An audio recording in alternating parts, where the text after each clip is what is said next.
6, 7, 8.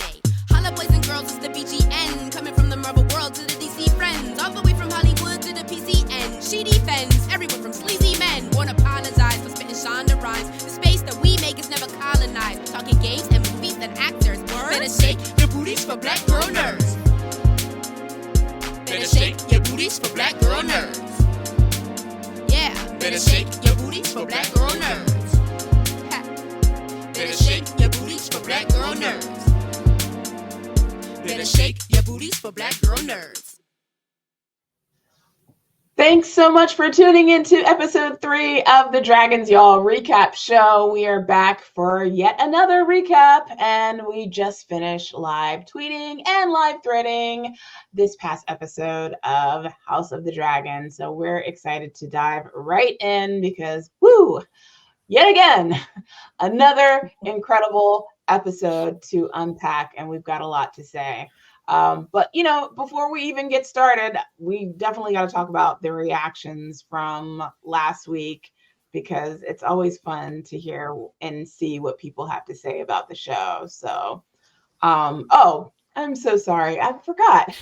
Of course, we have our wonderful hosts, Angelica and Ryanne, joining us.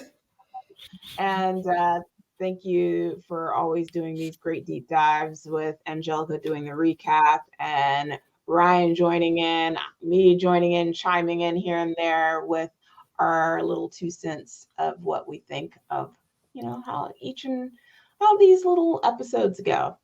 Little episodes. They're not little at all. Not little. Super size. Lots of rants. Yep. Very. I feel like House of the Dragon just takes up so much of just like everything right now, because like my timeline is just inundated with all things House of the Dragon. That's all we talk about. Mm-hmm. That's all we is talk that the same about. thing for your timeline? Like, yeah, you know, on your much. social media? Yes. Yeah. My analytics are very heavy on House of the Dragon right now. It is. So yeah, what takeaways, what things have you seen popping off on the social media streets? We hate Kristen Cole per usual. We all agree with Otto Hightower for once when he called them trifling, called Kristen and Aegon trifling. We all were trying to figure out which twin killed which twin, but thankfully, not just my eagle eyes, but Ryan Condal confirmed Eric killed Arik, and then Eric killed himself. So there we go. All that rewinding paid off. Sleep at night. Okay. Now I can. It's a stress reliever. I'm glad I knew. I got confused. Yeah. But does that coincide with the consensus from your socials? What people thought about last week's episode of Rhaenyra the Cruel? After we finally confirmed the title. And so like what, 2 hours later, HBO puts the information up. Like, come on, HBO. Yeah, you got we love y'all, but y'all secretive this time around. You're like, y'all no one's gonna find out. It's on lock. I know. I saw that Fabian just took out some of his comments because people were just going in. I saw a lot of that on there, and then I decided to put a little sprinkle of love in on thread because I had too much fun with the polls. So I asked people what their favorite couple was, and I was surprised. Rhaenys and Corlys beat out Jace and Baela. Well, they're established. I would assume so. Yeah, I mean it's like a couple points, but I was surprised. I was like, it was a couple points. I was like, all right, the old school love. They like the old school love. Yeah, they like that old school love because Baela and Jace are new technically. You know, they know each other. They're fairly newly but I can never say that word right. Betrothed couple. There you go. Yeah. But people love them some Baela and Jace, but you can't like you said, you can't beat that old school love. Yeah. But yeah, it was all about that Cole. Like they was like, get him out of here. They weren't playing with him. They was tearing him up. Mm-hmm. Yeah, I mean, I'm really upset about that. You know, the fact that Fabian Frankel had to limit his comments on Instagram because fans were going after him. And I saw the comments and I'm like, you guys, can we not do this? This is why fandoms can be so toxic sometimes. And not even sometimes, because we're witnessing it happening in real time with even other shows. Like The Acolyte is going through it right now. Even The Boys is going through it, which I find to be very ironic and hilarious, because like the MAGA faction of fans are mad at The Boys, and it's like, dude, it took because they're poking fun. Yeah, because they realize they're finally poking fun. I'm like, this show's been poking fun at you guys for the whole entire. That's what the whole point of the show is about. It took you 4 seasons to figure that out. So, like, yeah, I just it makes me it breaks my heart, because, and we talked about this offline, Angelica, like Jack Gleason went through the same thing with King Joffrey, to the point where, and it wasn't the reason, but I'm sure it was part of the reason why he retired from acting. So, yeah, guys, lay off. Like, first of all, get a life, touch grass, and stop being so weird with going on an anonymous. I mean, he's not anonymous, but he's a stranger to you, his Instagram account, and leaving these comments and not associating real life with fiction. I will say props to Fabian Frankel for being so damn good and convincing in his performance that people have somehow blurred those lines. Oh, he nailed it. Yeah, because I hate Kristen Cole, but Fabian Frankel is a nice human being and very sweet and very kind when I interviewed him. So I don't see him at all as that person. So yeah, people are just weird. Yeah, so that was on my timeline, and I think Otto Hightower, Reese, is it Ifans or Ifans? Ifans. I think it's Reese Ifans, yeah. Yeah, Reese Ifans. People are saying he needs to get an Emmy nomination, and I am all for it, because that scene where he looks poetry. Over, it was poetry. He looks at Aegon with that eye, like people were recording it and replaying it on their feed. They were like, he needs to get an Emmy nomination. So I really do hope when it comes to the votes that the TV Academy will consider Reese for just even that performance alone, because he is killing it this season as Otto Hightower, and it looks like he's having a lot of fun. Yeah. Yes. Feckless, self-indulgent, trifling. That was my favorite part. Trifling. I said, oh, he called it trifling. It's a great episode. Oh, you know what I really love so far? Did you see? I think you might have reshared it, when people loved how everybody knew that Damon was behind Blood and Cheese, and how like when they were at the Great Council with the Black Council, he was all quiet sitting on the side, like Rhaenys peeped, then Rhaenyra turned around and saw him just sitting there, and it was like do. Oh yeah, it was like formation with the little split. The formation music. Yes, that was hilarious. I said, y'all got hilarious. Too much time on your hands. Get hilarious. Please keep going. Please keep going. So yeah, it was an enjoyable episode. I think we all were definitely caught off guard by them introducing the death of the Cargill twins so soon. But hey, it's Civil War. So I mean, Blood and Cheese being introduced so soon, we weren't expecting that. Yeah, the death of the Cargill twins. Yeah, they're kind of going through these events very quickly through this story. So as a book reader, that just makes me scared, because I'm like, well, who's going next? Because I know the order of who goes down when. It's just a matter of when the show decides to touch on it. So I'm just like, oh, and there was actually foreshadowing. A lot of people pointed it out, and I can't say it because it'll spoil it, but there was a lot of foreshadowing for the deaths on the show, how people died. It was foreshadowed in various scenes, which I didn't even catch. So I was like, oh, that is true. So I'm gonna just keep it to that. But it's I would say it's a good transition, but we actually do not go directly into this episode with the burial of the Cargill twins. We have a I wouldn't say a cold opening, but we're in a different part of the world this time around for once. When it comes to this episode 3, we're in the Riverlands, and a dispute is arising between House Bracken, and they were yellow, who have declared for Aegon, and House Blackwood, which makes sense, they're Team Black, who have declared for Rhaenyra. So the two houses have had a long, we don't even know why, feud between the two of them.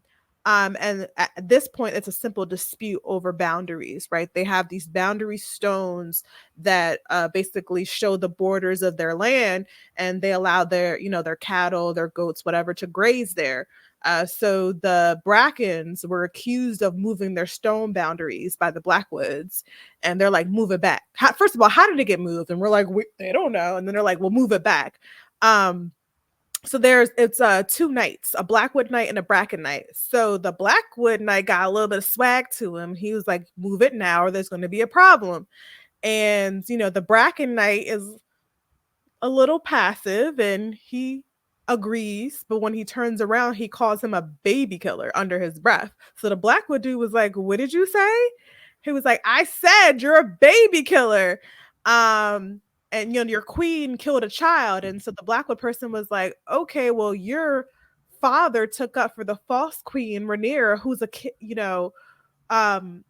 who was usurped. So you guys are weak too. So there's a back and forth and exchange.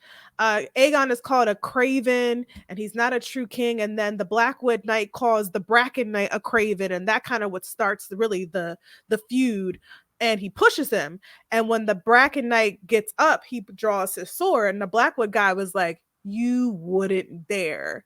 And unfortunately, we don't get to see that what ends. But we do know is that the Bracken knight is found like face first, or actually head up, in the water with a knife or a sword through his neck. And the camera pans out to this giant battle. Clearly, there's so many deaths, Blackwoods and Brackens, beneath a burning mill. And this battle is called the Battle of the Burning Mill for book readers. So that was a pretty intense opening. Thoughts on that exchange there? I like how you said, unfortunately, we don't see what happens. Like, unfortunately, we don't get the violence of what took place. Even just a little spat between the two of them, and then they ran back home and told on, he tried to fight me, and then, what began. I just want to know. I want some more buildup, but it's fine. Oh, I thought you meant like we didn't get to see the actual battle happening. Yeah, I was talking about the one. I was talking about the one-on-one, like what had caused him to run back and get his people to get his people. That's all. But I did have a question for you as a book reader. So the Brackens and the Blackwoods, is this like a Blood and Crips situation? Have they always had like this beef over territory historically? Yes. So it didn't matter what was going to cause the problem, whether it's Team Black or Team Green, they were going to fight regardless. They've been fighting for centuries, basically. Gotcha. Okay. No, I was curious. I was like, it feels like there's more history between these two than just what's going on between Rhaenyra and Alicent, between Team Green and Team Black. So yeah, this was an interesting scene. I'm curious to know what's going to be happening with, I guess, more. Will we learn more about the Battle of Burning Mill, or is that pretty much it? That's it. It's referenced later on in the episode, but that is the extent of it. It's one of the really first time blood was drawn, not from inside the Targaryen household, but from within with their vassals. So that was the first blood drawn. This battle here. Okay. That's my take on it. I was like, all right, blood and Crips and blood. we don't have Kendrick there to unite them. That's right. Not like us. Someone should have played that over top. I know. Can you imagine? What? No, I'm kidding. Ryan, what did you think about that opening? I think y'all just killed that one. I don't even know what I add to that. The Bracken and Blackwood. I mean, it was, you gotta love a good century rivalry there. So I mean, I appreciate it. I like how they cut, like you said. I like a good fight scene. They could have gave me some stuff in between in the middle, but I like how they shocked me with like, okay, everybody gone. adding more to, you know what I mean? Yeah, like it's like I like the little impact of it, like just adding more to like we still in this revenge state of like it's always two factions that is battling it out. So I like how they kind of cut to that quick. But yeah, if they want to give me some more fight scenes, I'm with it. I'm just saying. I'm with it. I'll go back to, this is how deep it runs. So if you guys remember last season when Rhaenyra was young Rhaenyra and she was kind of going on the tour to figure out who will be her suitors. Remember the little boy that slew the older guy? I mean, he was much older. I mean, not old, but like a mid 20-year-old. And I think he might have been like 12. That was a Bracken versus the Blackwood. And it was in the book, he's called Ben the Butcher. And he was a Blackwood that slew an older Bracken young man. So we saw this feud play out last season in a different way. So it's been a thing, They both say their names with B's though. So I think, C words are not off limits and they don't have to say bears and, what's Bracken. And let me just stop before I offend somebody and keep it moving there. So yeah, so we opened up with the battle of the underneath the burning mill, and next we're back at Dragonstone and we see Sir Eric and Auric Cargill buried together. We could tell the twins apart. I'm not sure if they could tell the twins apart or if they were trusting that the one that killed himself was truly Eric or not. So they buried them together. And I think, honestly, Rhaenyra had respect for even what Auric did because ultimately he thought he was serving the rightful king and he was obeying orders. So in a way, she kind of understood why he did what he did. But they're buried together. Jace is not happy. He called, Auric a baseless villain who sullied his brother's grave. So there's some poetry there. And Rhaenyra, like I said earlier, does not see fault what Sir Auric did. He was honoring his vows. And Jace is like, that's all well and good, but do you find fault in the ones who sent them? And he kind of dips because this is upsetting him and his homeboys that somebody attacked his mother. Rhaenys approaches Rhaenyra and she knows that this is not the work of Otto Hightower. She's like, something's up. There's no way Otto would ever sanction this. And she feels like hotter heads have prevailed. But she also says, the bitterness that this will cause make people forget what was the reason for the war to begin with. This is a civil war. No one's going to be able to know why they got into it in the first place. And Rhaenyra is like, well, the war started when they usurped my throne. And Rhaenys like, okay, that's one answer, but what about the war started when they said that you killed Aegon's son? Or how about we'll go back to when Aemon killed Luke? Or what about when Luke took Aemon's eye? Like, how long did this, civil war between the Targaryens start? At the end of the day, none of this matters. The desire to kill and burn will take hold regardless of the reason. And she thinks there may be another way, and it could be Alicent Hightower. She possibly could maybe secure peace before this war really breaks off. And Rhaenyra's like, well, she did say I was a good queen, so you might have a point there. And I think this line was used in the trailer for season 2. There's no war that is so hateful to the gods and those between kin, and there's no war that's bloodier than a war between dragons. So Rhaenyra kind of sees reasoning with what Rhaenys has to say, and apparently Alicent has been sending her messages via Raven, but she didn't want to read it because as far as Rhaenyra is concerned, Alicent permitted the death of her son Luke, and then Rhaenys counters, well, Alicent can very well think that you permitted the death of her grandson. So what are we really saying here? So at this point, Rhaenyra hears where she's coming from, but she's not about to reach out to Alicent. It is what it is. So I'll stop there for your thoughts on that scene. I'm gonna miss the twins. It just made me sad again. I was like, no, they had to go out, but I don't know. I will appreciate the conversation between Rhaenyra and Rhaenys because Rhaenys, I feel like, always brings that. That levity that you need. And she's got that like old school wisdom. And she's still trying to be like, okay, well, maybe you should, think about your next steps. We already know Rhaenyra gets in her head a little bit and she's kind of slow paced moving as far as like the battle moves and what to do. But Rhaenys is like, well, you didn't read the letter. Like, it might be a couple things you need to check out. Now, I don't know if she could be a little too calm at moments, Rhaenys, because she does bring that old school, like, keep it level-headed. Like, we got to fight on a equal territory. So I don't know if sometimes it might be too much. Because I feel like Rhaenyra at this point is like, okay, so he literally tried to come into my bedroom to take me out. So maybe I need to step up and do something. But she's more like, well, why don't you go talk to Alicent? We all know how it goes, somebody talking to Alicent. But anyway, so, I mean, I guess that's just kind of my take on it, where I kind of just felt like I didn't know if, I appreciate Rhaenys, always love her. But it was just like, you wonder sometimes if it's like a little too calm for what we're going into. You know, are there some missteps, or should we always keep it old school and keep it on level playing field? So I think that scene kind of toyed with me a little bit, where I was between, we need to jump and we need to go, and should we fall back a little bit, actually talk to Alicent, because she doesn't really know everything that's going on the green side. So I just thought it was a little interesting moment there, even though it was like slow pace. I like how that brought up a new moment. Okay, I get you there. Jamie, any thoughts there? You brought up slow pace. By the way, I felt like this episode compared to the previous episodes was a little bit slower in pace. So, and I guess they're doing some story building here, but it definitely was a slower paced episode.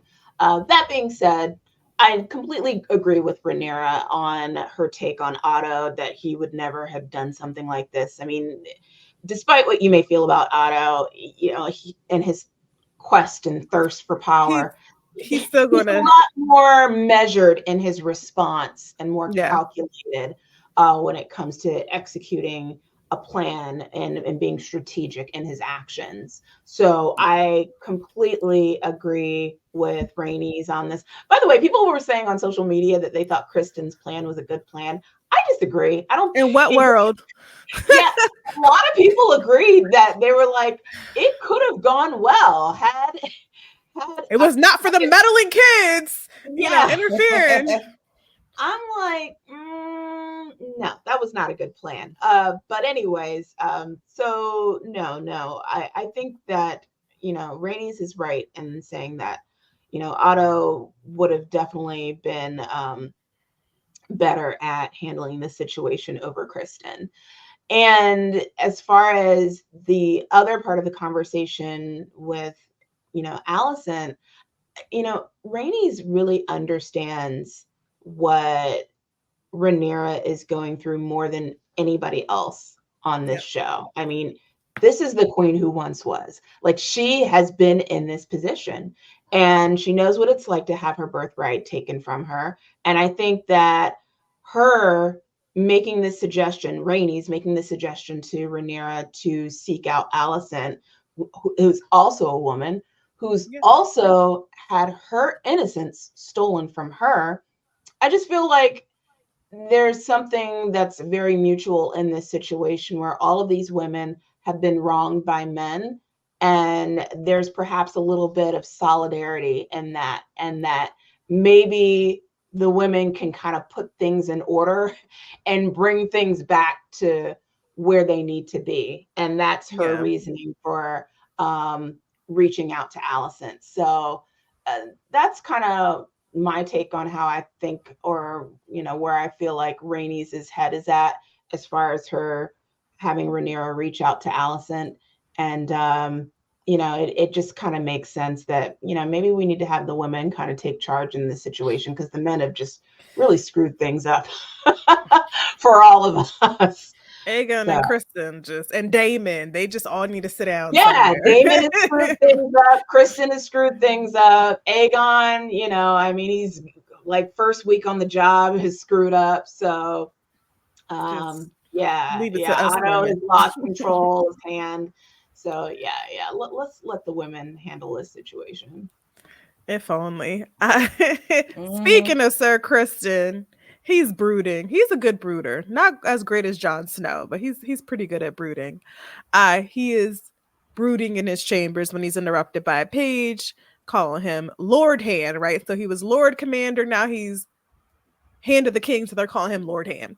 And the camera pans to a chain of golden interlock hands adorned around his armor. So he got his armor, his king's got armor, but he has his chains of fists, right? Because he's supposed to be an iron fist now for the king. I honestly think it's a conflict of interest, but who am I? As Kristen descends the steps, he sees the new King's Guard that has been replenished by Aegon's frat boyfriends. That's what I call them. I know they have individual names. For me, I don't care what their names are. They all act exactly alike. So since they've lost a couple King's Guard, they got replaced by the frat. He enters the Green Council, joins at the table, and then he asks Aegon, like, honestly, about his choice to appoint new Kingsguard, because that's really Lord Commander's choice. I mean, of course, the king has input, but how dare you essentially hire these idiots and not tell me? And Aegon's like, what? They had to be replenished. We lost some guys, including the one that Kristen stupidly sent over to Dragonstone. And Sir Jasper picks up on this and says, Sir Eric. And Kristen downplays his death. He's like, yeah, he failed. And Alicent's like, well, he wouldn't have failed had you not sent him. That was a rash plan. So even though they're supposed to be booed up, she has no problem questioning him openly in front of the rest of the council. And then Aemon interrupts to bring the news about the Blackwoods and the Brackens, how they went to battle. There was heavy losses on both sides. Aegon's like, yes, first blood drawn in my name. And the Grand Maester's like, wait a minute, maybe we should reach out to the Tullys, because the Tullys are their liege lord, right? The Tullys, their lower houses are the Blackwoods and the Brackens. Maybe we should reach out to the Tullys to get this in order. And they start to squabble about what to do next. Jasper mentions, Darren should go out to the Riverlands and put in order, because Darren has a dragon. Darren is Aegon's little brother. And then Tylan talks about his brother Jason, his twin brother, out in Casterly Rock. He's raising an army, but they just need more time. And then Sir Kristen's like, no, I'll go to the Riverlands and I will force the houses to declare for us. And anyone that declares for Rhaenyra will die, right? And whoever, declares for us that isn't dead, they'll only be added to our army, and then we're going to take Harrenhal. And Alicent's like, again, this plan is kind of rash. Like, hold your horses. And Kristen completely ignores her and asks Aegon for his thoughts. And Aegon's, of course, Aegon's a yes man, right? He don't really have his own mind. He agrees with Sir Kristen. And then he wants to send Aemon and Vhagar with Kristen. But Kristen's like, no, Aemon needs to stay back to protect the city. And Aegon's like, okay, we'll just go to war. No big deal. And I'm going to go on the back of Sunfire. Again, not using their brain. Why would the king go out on his dragon? That's not how it works. You need to stay home. But they advise him against it. And then Aegon eventually just says, okay, fine. But he's as fierce as any other dragon, including Rhaenyra and her dragons. And nobody believes him. So I'll stop there for your thoughts on that Green Council scene.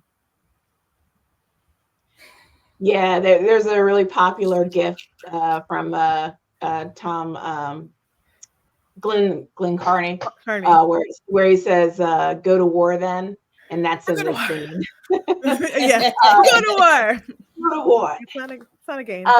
So yeah, this was a great scene because you get to witness in real time the power dynamic shift of Queen Alicent.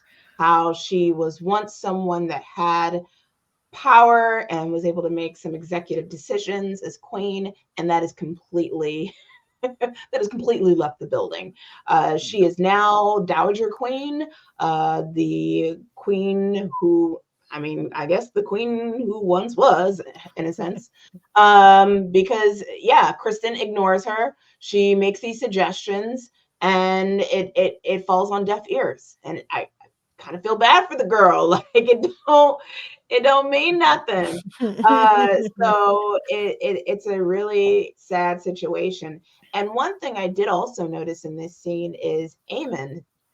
He is actually like flipping a coin between his fingers, and that's the same coin that was found in the room when he was, that's the coin that was left by, I guess, blood. Blood Was and it blood? cheese, yeah. Yeah. One of them fools. Well, it was either blood or cheese. I'm thinking it was blood. It had to be blood because blood had the other half, I think, of the money. Yeah, I think he had the money back. Yeah.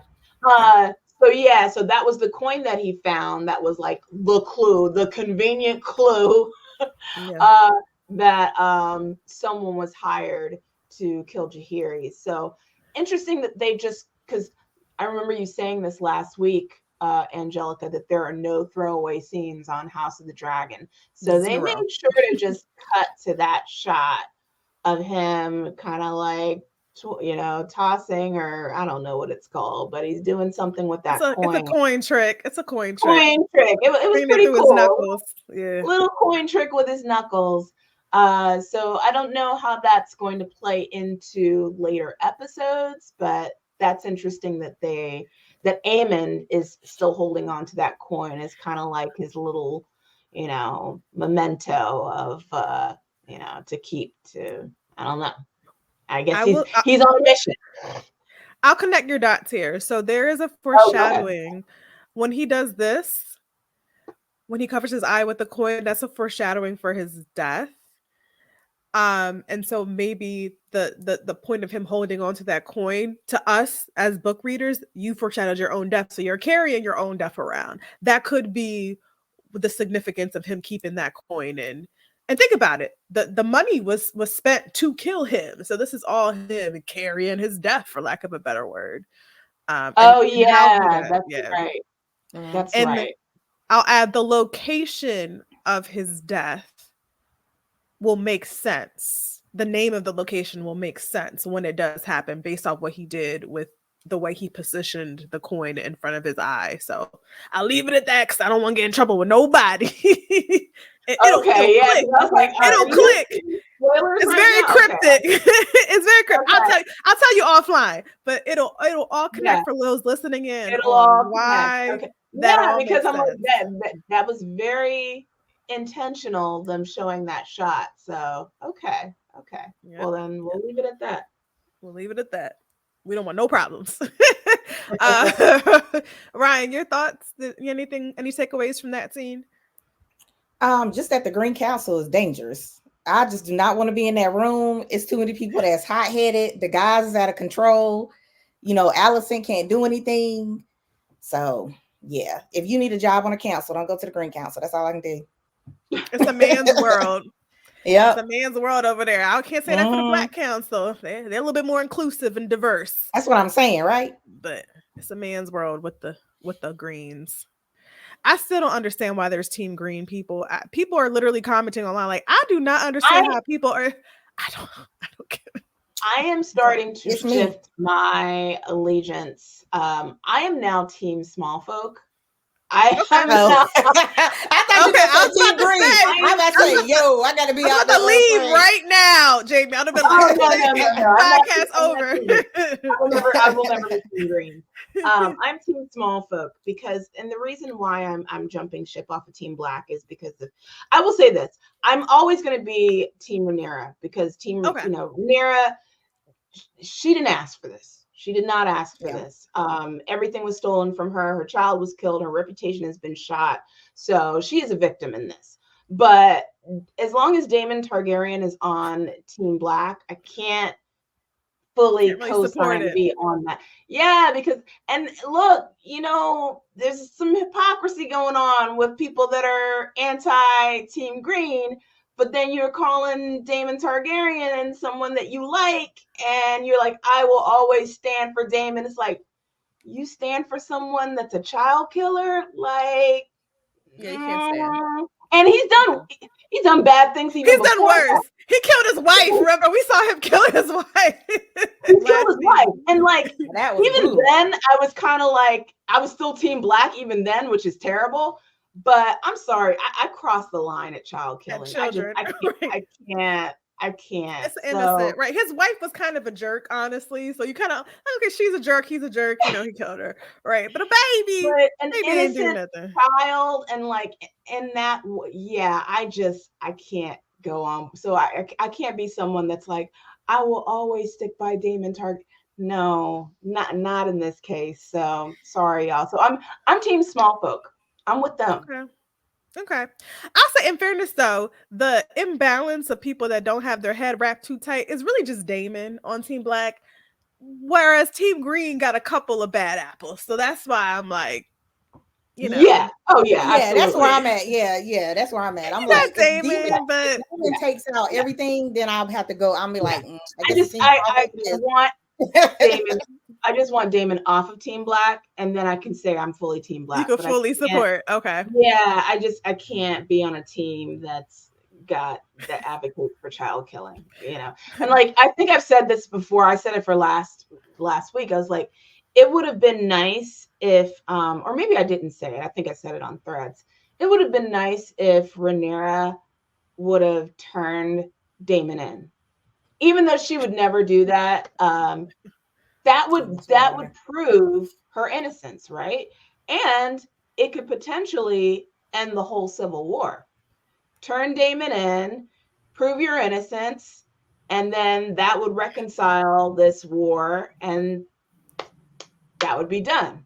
So to me, but then no show, James. Then there's no show. There's no show. Yeah. But it's just like the fact that you kind of stick by him, and I'm still cool with Rhaenyra. Team Rhaenyra. I'm still Team Rhaenyra, but it's just like I personally, my personal preference, I can't 100% support Team Black, knowing that Daemon Targaryen did what he did in that very first episode. So look, we get it. We get it. Declare. All right, y'all. All right, Damon fans. Damon, you're just like, I'm independent. I'm an independent party here. I put that on Threads. It got, I got a lot of support, not a whole lot of support, but I got some support on it. I didn't get any backlash from the Damon stand, so that was good. But yeah, I know that I'm probably, not gonna get a whole lot of folks going, yeah, I'm with you, because it's one of the other. Matt Smith is very loved by the fandom. I get it. But look, I like Aemon and Damon. I think they're both interesting characters to watch. Both of them, because they're versions of each other. Yeah, but Aemon also killed his cousin. Who did Aemon kill? Who did he kill? Oh no, I think they're both horrible. I just like, as far as like entertainment, like we love Larry's. That's how like Aemon and Damon. Like they're fun to watch, is what I mean. So, all right. Well, now that we've established our loyalties, now we could get on to someone who did change sides. So Mysaria, she is watching Sea Smoke. Poor Sea Smoke. His daddy done left him. Flying. He'd been back and forth. He's lonely. So she watches. He's lonely. She watches Sea Smoke flying. Rhaenyra approaches her and thanks her for her attempt to warn her about Sir Auric. So I did notice this. A lot of people were like, Mysaria saved her. Mysaria did tell her, but she actually did not get there in time. Eric peeped that someone else himself took over watch for Rhaenyra, and that's when he ran up. I'm sure, when with the other Queen's Guard walked down, like, yeah, I'm taking a break because you relieved me, like, me? And anyways, so Mysaria, nods and wishes to work with Rhaenyra. She's like, yeah, I did what I could. I want to work with you. And Rhaenyra's like, wait a second. I thought you were done working with people of power. But Mysaria was like, well, I wanted to be let go and you let me go. You show mercy, which is more than the Hightowers would. And honestly, they need to pay for what they've done.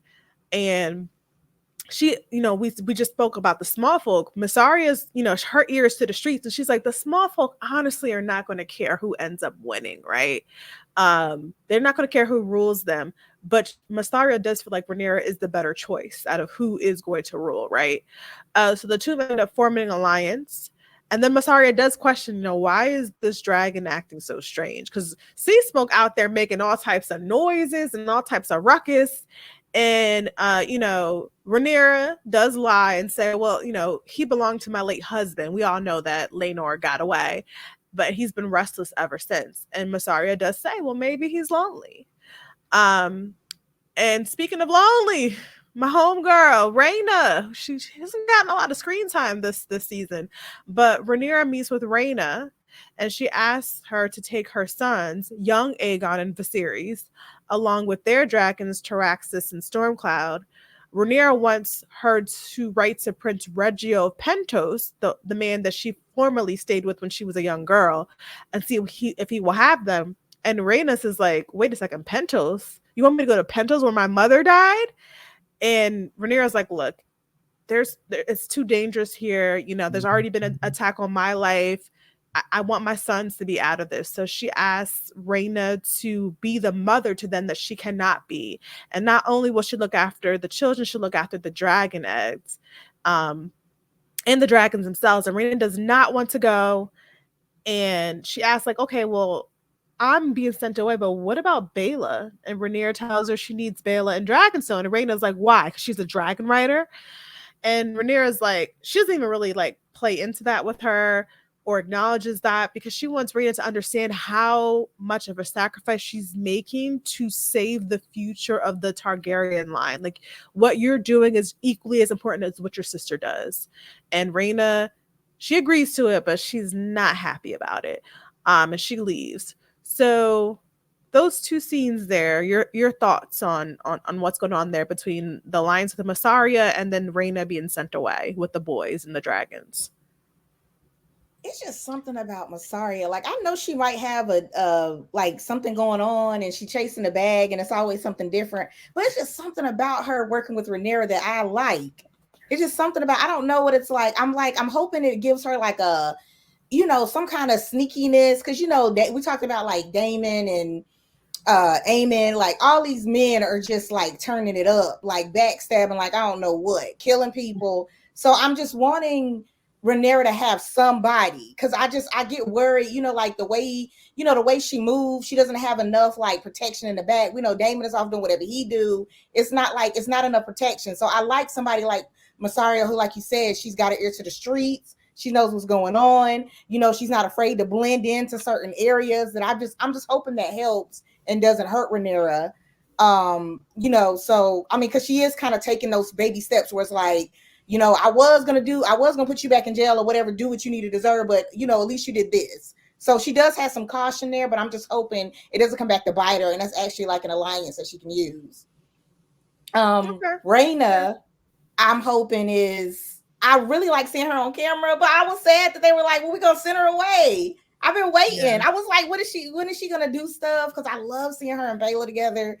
You know, anytime we get that beautiful melanin on the camera, I just love it. I'm like, do something else with it. But it was like, she was like, well, I want to send you away.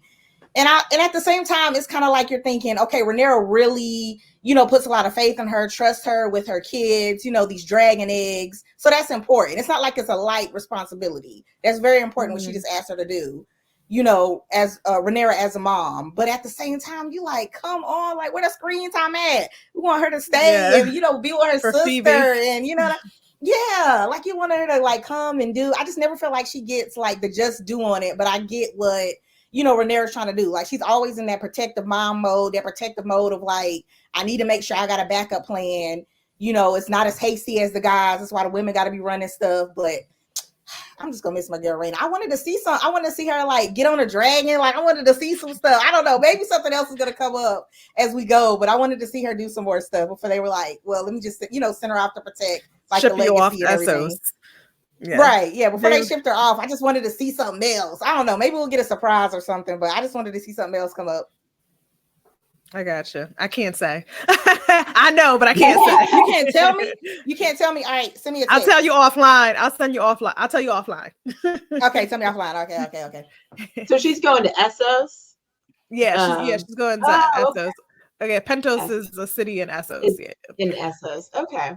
Yeah, we got to bring the map out. we don't really go to Essos much, right? We've always been in Westeros.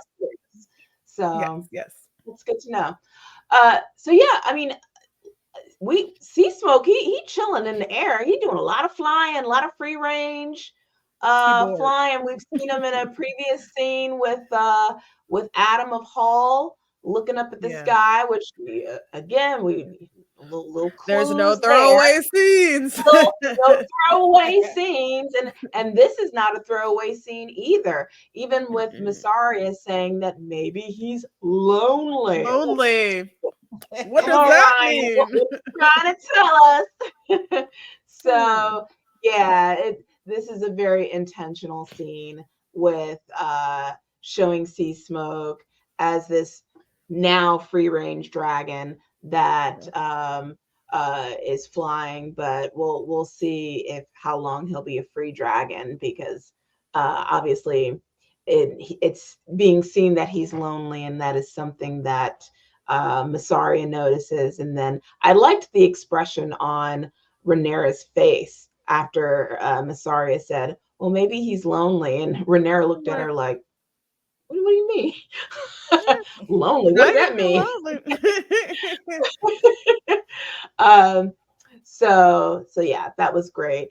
As far as the scene with Rhaenyra and Rhaena, I think that commandment of Rhaenyra was the right thing to do. As much as I love seeing Rhaena on the screen, the little bit of screen time that we got, her kids are in danger. We saw what happened to Rhaenyra last episode. An assassination attempt was made on her life. These kids are definitely under a huge threat, and Rhaenyra has every reason to want to protect them. I mean, one of her kids have already been killed, and she wants to make sure that the rest of her surviving kids are protected. So I completely sympathize with that, and I'm here for, putting a hedge of protection over those kids. Praying over them.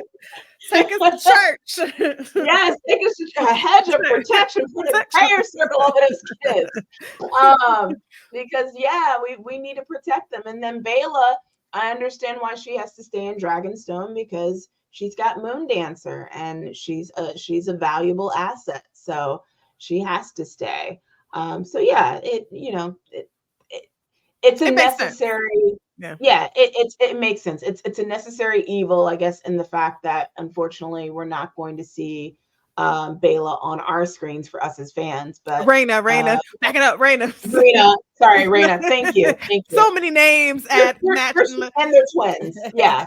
But that we're not going to see Rhaena. But I'm sure they'll probably take us to Essos every now and then. We'll probably have those shots of hanging out in the city of Pentos, and see how intercut with those scenes, and hopefully we'll get some screen time with Rhaena then. Yeah, and everyone has a place in this war and how it'll end. So decisions that are made early on will affect the future, and I'll leave it there. And I got ahead of myself with the eggs. She did not talk about the eggs, but that's a later scene. But I'll explain why those eggs are so important, especially to Game of Thrones fandom. So we end up in Harrenhal. They've been talking about it all season. We finally show up there. Daemon, look where he's been hiding. He arrives at Harrenhal, landing at the top of the highest tower with Caraxes as rain is pouring down. I love people like, it's a dragon. Like, yeah, it's a dragon. And the last time, dragons really had pulled up on Harrenhal was when Aegon and his dragons burned that thing to a crisp. So I can understand why people in Harrenhal are very wary of dragons. I love how he's just a one-man army at this point. He descends into the castle, sword out, and he finds the castellan of Harrenhal, Sir Simon Strong, who's played by, funnily enough, Simon Russell Beale, dining with his family, including Alice Rivers, who's played by Gail Rankin. She's not eating at the table, but she's there. And Alice, keep an eye out for Alice. She's a very important character. And I just love the juxtaposition of him, like, ready for war. He takes out a guard, busts through a door, and people are just having dinner. So yeah, I was like, oh, okay, this is nice. So Sir Simon, he don't want no problems. He immediately starts to pledge his fealty, bends the knee. Daemon finally joins them at dinner, but he's refusing to eat because he's like, I'm a man of war. I'm not about to be taken down by poison food. And Sir Simon's like, you're a guest, but remember, this hasn't happened yet. The red wedding hasn't happened yet, but the guest rights is a very sacred thing in Westeros. You do not harm your guests. But Daemon was a man, a man ahead of his time. He was like, I don't care about no guest rights. If people want to take you out, they're going to take you out by any means. But Sir Simon's like, I mean, my cook isn't the best, but we're not trying to poison you. And so he insists that he eats. And he's like, I think it was some type of bird, like a pheasant. He was like, it's been like, I guess, sitting out for so long, so it's nice and mature. I don't know, but apparently pheasant is really good when you let it just sit for 2 weeks. So hard pass. Yes, hard pass on the pheasant. So Daemon asks about, why did you bend the knee so easily? Doesn't your allegiance lie with Lord Larry's Strong? And Sir Simon's like, I don't acknowledge Larry's clubfoot. Like, he is a coward. Did y'all not find it suspicious that my nephew, Sir Lionel Strong, who was played by Gavin Spokes, and his great nephew, Sir Harwin Strong, died in a fire when Harrenhal is so damp? Like, we can barely light fires in here. People, they die from a fire? Really? Like, he knew that was a ruse, right? And he's like, look, I have no love for Larry's. He don't have no power here. We do not recognize him next, basically. And I was like, all right, Sir Simon, stand on business. So then Aemon asks, why did the Brackens and the Blackwoods fight? Why are they feuding? And Sir Simon says the answer has been lost in time. So that's how long they've been at it. So Daemon's like, okay, well, let's meet their liege lord, Lord Grover Tully. And Sir Simon calls him an invalid. And if we go back to the Green Council speech from earlier, they did mention the Tullys. And I believe someone had said he can't even get up or something about him not being an invalid. So it's echoed here with someone closer to home in the Riverlands that he is of no use. Undeterred, Daemon's like, I want to meet with him. And, he wants to garrison a great army at Harrenhal, and winning the loyalty of the Tullys will aid the Blacks in taking back the Iron Throne. And I remember Sir Simon saying, what or if, and then he quickly changed to when. I also liked how he kept referring to Daemon as my prince, and he had to say, oh, excuse me, your grace. So no one's acknowledging him as king consort. He can't get away from this. So I'll stop there for your thoughts on that scene. Yeah, I was going to remark on that. The fact that he kept calling him Prince and mistaking it. And then Matt Smith, Daemon had to correct him and say, your grace. So that was hilarious. There was a great deal of just disdain in his tone of voice, Daemon, his tone towards, what's his name again? Tully? Simon Strong. Sir Simon Strong, yes. Yeah. There was a great deal of disdain towards him, which I just found to be very both entertaining and just absolutely just very on point and on brand with his character. Because at the very end of the scene, when he talks about, taking back the Iron Throne, he's like, it's a big chair made of swords. Being sarcastic. Just being sarcastic as if he has no clue what this is. So, yeah, absolutely great scene. And yeah, that was funny as he, dashes in there with his sword and, he's got his armor and he's just ready for battle. They're just sitting there eating their food and they immediately bend the knee. They're like, we ain't got no beef with you, bro. We're just here trying to have a meal. It's peacetime here. We're not really trying to have any kind of war break out. So, yeah. And I also found it very interesting about the conversation with regards to Larry's, that they have absolutely no allegiance or alliance to Larry's whatsoever. The Strong family have cut ties with him. So, yeah, I mean, why would they? He killed his brother and his dad. Larry's is a terrible person. He's terrible, but you love him, Jamie. The actor, the character. Larry's? What would you say? You love watching the character of Larry, so like they're like, he's awful. Like, but we love to watch him be awful.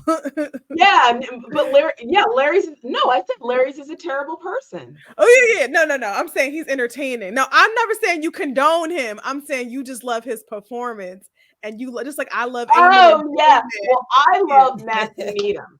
I love Matthew Needham.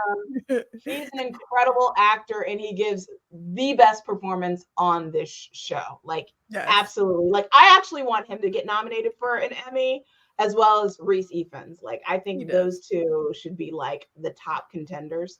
But yes, I think Larry's is a horrible person, but I don't think he's fun to watch. Oh yes.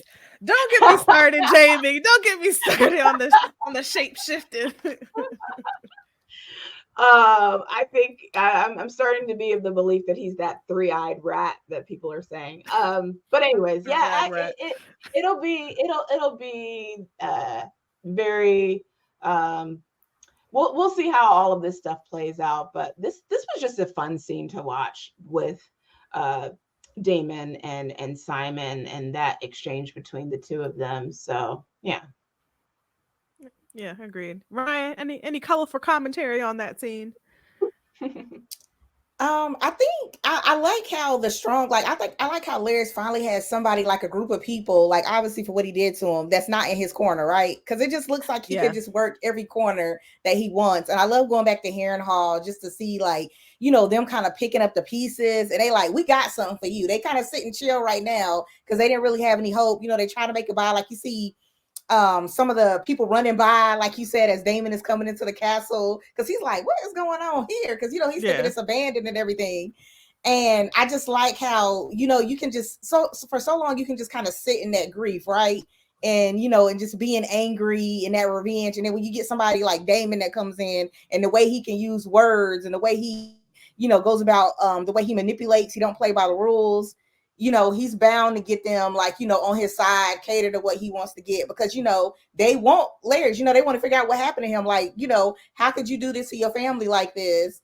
You know, disrespect, go off like this. So I think, you know, as much as Damon's going to have to answer for one day, you know, he's working these different connections that is going to be interesting to just see how this plays out. And yeah, I love that whole dinner scene. It was so entertaining. Like him talking about, I'm not trying to die like this. I don't know what y'all up in here eating. It ain't no, you know, it's all like damp and rainy and stuff. And he's like, yeah, we ain't going out like that. So it was just so interesting. I love that. Matt Smith like tore it up in that scene. Like I said, he do some bad stuff, but I'm just saying he tears it up when it be the scenes like that. He's fun to watch. Like, you can't deny. Yeah, like it's very entertaining. Matt looks like he's having a really good time on this show. Yeah. And especially in that scene, he looked like he had a really good time. There's probably in there cutting up in between takes. Good times. Well, you know, we leave Harrenhal for a bit. We're back to the Red Keep. And honestly, I never thought, every time we go to the Red Keep, I'm like, ugh. Like I always have an attitude. We see Sir. I never felt this way with Game of Thrones because there was so much going on, but because it's really exclusively Team Green, I'm just like, oh, why we have to go back there? I got to see Kristen, and we see him with a new haircut. And you know what? They got Fabian all types of wigs, cutting his hair. I'm like, leave that man's beautiful hair alone. But he cut his hair in like a Caesar this time. Guess it's to make him more militant and I guess even less likable, because I was like, I hate this haircut on him. But anyways, let me get off that tangent. He got his memes that will be coming out with this haircut. Oh, be prepared. Oh, be prepared. Yes, he got his George Clooney on here, and he not George Clooney. Anyway, he prepares to leave with his army, right? And he's actually introduced to Allison's brother, who I love this actor, Freddie Fox. He plays Gawain Hightower, who is Allison's brother. Just fun fact about Freddie Fox, he's a phenomenal character actor. He was in The Great, the historical fiction show starring Elle Fanning, and he's a really funny character in that show as well, and kind of similar swag. Gawain was originally played by Will Willoughby, and we did see his character briefly at the tourney, the King's tourney for the birth of Rhaenyra's little brother back in the first episode, but he had his guard on, and he was unseated by somebody, and they were betting on him to piss off Otto. Daemon bet on him to piss off Otto. So anyways, there's some history there. So Gawain, who is a Green Knight, and I'm going to go on a few little tangents here. I thought there was a connection to Sir Gawain, or also referred to as Sir Gawain, who is the Green Knight in Arthurian mythology, and the colors of House Hightower are greens. I think George R.R. Martin was making a reference to the Green Knight there. But he snottily remarks that, he's marched for 3 months to find his father unseated as handed the king by a man from such modest beginnings, referring to Criston Cole, because Cole is not a great name. Cole worked his way up. And Alicent tells him, Criston, that Gawain will join him in battle, because obviously Alicent is starting to lose her hold, right? Her dad's not there anymore. She needs somebody, right? So she sends her brother to go with Sir Criston, obviously to get some information, because as we saw from earlier in the scene, Criston not paying her no mind. So Gawain, is very sarcastic and just kind of like, he's a little bit stuck up and snotty, and he says he's honored to go to war with a Dornishman. Like he's throwing jabs, which I'm like, yeah, stick him, get him again. Like keep throwing them insults, all shady. So yeah, he's honored to go with the Dornishman. He kisses his sister goodbye. He goes to like get on his horse or whatever, and he's watching as Alicent wishes Criston good luck, and she's not saying it because she really means it. They're obviously beefing at this point. But Criston asks for her favor, so she kind of pulls out her handkerchief from her dress, and he's like, "I'm going to hold it to my heart. As your sword, so many words. Sword. Can someone help me here? Sworn sword. Goodness. Oh, sworn sword. Okay, gotcha. Yeah. Such a tongue twister. He thanks her for her favor, and the army leaves King's Landing. And I love how the camera, because it shows the passage of time, it pans to cheese rotting from the castle walls. And I believe a bird was picking out his eye. So that was fun. I wouldn't eat at that part. It's all right. Oh yeah, I don't eat at all during any type of Game of Thrones. You're right. Mm-hmm. It's a bad idea. But just your thoughts on the introduction of Sir Gawain Hightower. How'd you like his character? I like it. I like anybody that's gonna challenge Cole like that. Like I thought it was cool to get somebody in there, and it's just like as soon as he gave him that look where he could see like Alicent and Criston like so close, and he knew something was going on, I was like, ooh, this is gonna be good. This is gonna be entertaining. Yeah, he was looking at it like, all right, something going on here. But yeah, I just love the way Gawain just like it's a challenge for him, and you can tell he's gonna like try to buck up a little bit, because we know how Cole does, but at the same time, I just like somebody that's just comfortable in their skin that can go on with him. That's like, I know you got something going on with my sister. I got my eye on you, so just watch the steps. Mm-hmm. And you took my daddy's job, but over to you, Jay. And I think that's what it is. I love Gawain's snottiness. I love the condescension, like right off the bat, and I suspect that he knows that Alicent and Cole has something going on. How he found out, I don't know. I don't know if he caught them in the act. I don't know if Alicent had a conversation with him and she spilled the beans. We have yet to figure out how he knows, but he knows. There's obviously something going on where he does not like Cole for a very specific reason, and it's connected to his sister. So also that line about fighting with the Dornishman, what was that about? Because Criston like Cole, no, he's basically he's an elitist, right? So obviously there's a degree of bigotry there. The Dornishman, that's what I figured. Was that racist? That was a little bit of yeah. Like, he's probably alt-right in our world. Okay. I was wondering. Okay. That was a shot at his darker tone. He's a Dornishman. He's dusty. Yeah. That was the sense I was getting from that line. I was like, okay, what's that all about? So, now, what was the reason? Did they say online or in the fandom circles that you're in, did they say why they changed actors? We never even saw the guy. We never even saw his face of the last actor, Will. He had on his helmet the whole time. So I think it was probably they needed someone that was charismatic, because Gwen is charismatic, and Freddie does charismatic very well, and kind of snotty and high diddy, but don't play with him. This is Freddie just seems spot on for it. So I was happy to see the recast, even though I barely noticed the last time because I had to go back on my rewatch, like, oh snap, we've been had Gwen out here in these streets.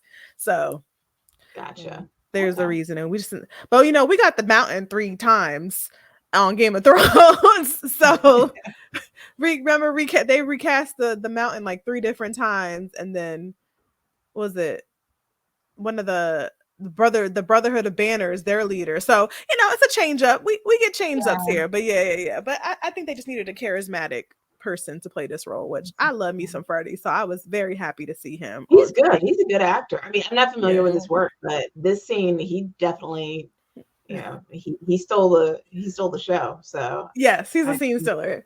So if you want to see more of Freddie, watch him on The Great. He is hilarious. So yeah. So, you know, we see Cheese hanging up there. He gets his eye taken, whatever. But we've seen it's been a couple weeks because he's obviously rotten. So we end up cutting to the Black Council discussing their plans and wanting an update about Damon and Harrenhal. I guess they're confirmed that he's there, but there's no word from him. Then they decide, like, you know what, we've been sitting around too long, which is what you were saying earlier, Ryanne, how it's just there, you know, Rhaenyra is trying to take a hesitant approach. And the council's also getting restless. But Rhaenyra is like, no, we're not going to have a war with dragons. We're not going to start pulling our dragons out. She thinks the threat of dragons is good enough. And I forget which council person states this. I don't know if it was Lord Bartimos or another. There's so many men on the show. But one of them was like, you don't, a threat of a sword, what's the use of a sword if it's going to stay in its scabbard, right? So he's saying, like, okay, the threat of a weapon, no, you got to use the weapon. But she's like, nope, I'm not going to go and outright dragon warfare. And I believe the Greens feel the exact same way, hence why they haven't used their dragons. But Lord Bartimos says they're very vulnerable. And maybe Rhaenyra should hide away, you know, while the rest of the Black Council remain in Dragonstone as a distraction to the enemy. And Rhaenyra is like, oh, you guys are going to be conducting war in my absence, as in treason. And they're like, no, we were just, and she's like, well, you're very fortunate you didn't take it any further, right? She's getting control of her council. And she reminds them, like, I'm the queen. You know, I'll take what you guys have to say into consideration, but let's just take a minute. So as she leaves, Rainey tells them, y'all better remember, Rhaenyra is wearing the crown of my grandfather, Jaehaerys the Conciliator, a man whose prudence allowed for a peaceful reign, a longer reign than even Aegon the Conqueror's, right? Think on that. And, you know, we cut from Rainey's being there to being at Driftmark with her hubby. She brought him lunch. They're underneath. I thought that was not her bringing him lunch. And he's like, oh, the stew is still warm. Thank you, baby. And he's like, oh, is this fresh bread? I said, oh, not them having a picnic underneath of one of the boats they're building. And they're discussing Rhaenyra's plight, you know, what's going on with her, and, you know, how her council is very divided. And you know, Rhaenys is like, I think Rhaenyra is really going to need me soon. She's really going to need my counsel. And she also tells Corlys that, you know, she said goodbye to Rhaena before she, you know, is going to depart for Pentos. And, you know, Corlys is like, ugh, I would rather fight 100 battles than, you know, be exiled into, you know, Essos, you know, caring for young children. And Rhaenys is like, well, you should be happy Rhaena is taking the kids, because remember, one of them is your heir. Because I'm sorry, she's not only taken Aegon and Viserys, she's also taken Joffrey, who I think is around 6 years old, her youngest with Sir Robert Strong. And Corlys says, yeah, he knows that Joffrey's his heir, but, you know, Joffrey knows nothing of the sea. And then, well, she's like, okay, well, if you don't want Joffrey to be your heir, Rhaena would be a great alternative.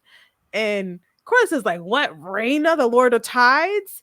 You know, in any case, both of them are going to be far away from Driftmark. They're not even going to know the land they're supposed to inherit.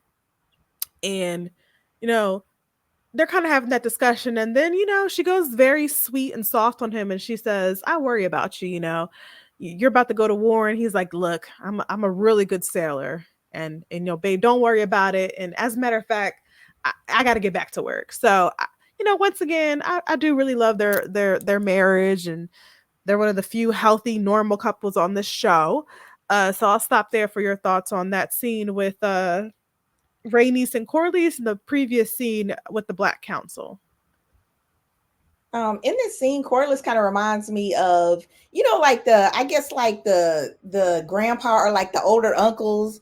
You know, like when you sitting around and they like, well, you just got to go out there and get some dirt, you know, get a little dirt on it, you know, experience life so you can figure it out, instead of like trying to keep them hidden and, you know, keep them away and keep them safe. Even though Rhaenyra 100% made the right decision to protect her kids, but he definitely reminds me of that. Like, you need to stand your ground, stand your place, you know, like, so you can know what your inheritance is, like what you're coming into, you know, how you run things. You know, he's not about, because we saw like what he went through on sea and, you know, being saved and coming back. He's very much like, I'm going on the journey to come back, and you know, whatever happens, but I got to go out and experience it, and it's going to make me better, and I got to grow from it. He's very much that guy.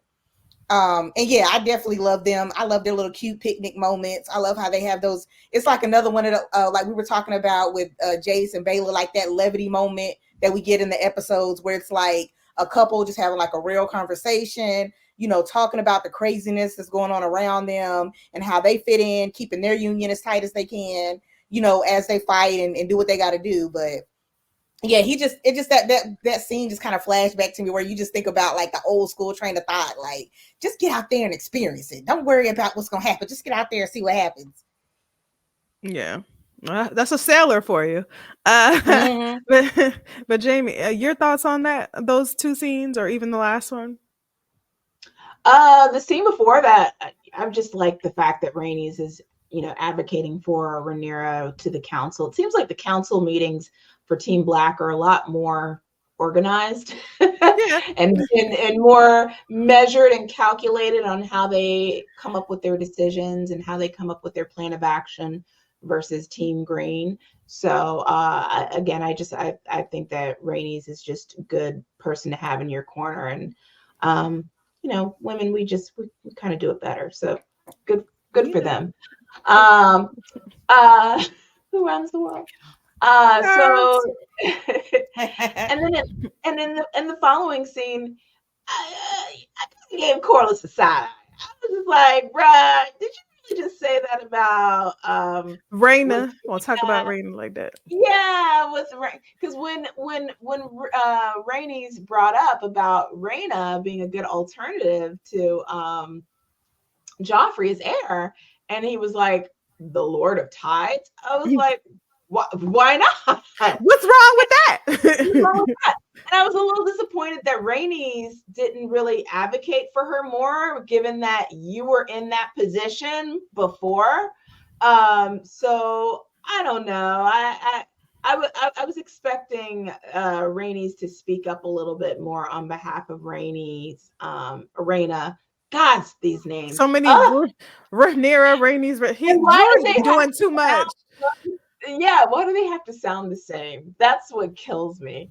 But yeah, so I was expecting Rhaenys to, you know, I mean, she was a great advocate for Rhaenyra in that previous scene, but not so much for her own kin in that moment. Yeah. So yeah, I come on, Corlys. Thinking he's being hard-headed. Maybe she's thinking I'm gonna show you better than I can tell you.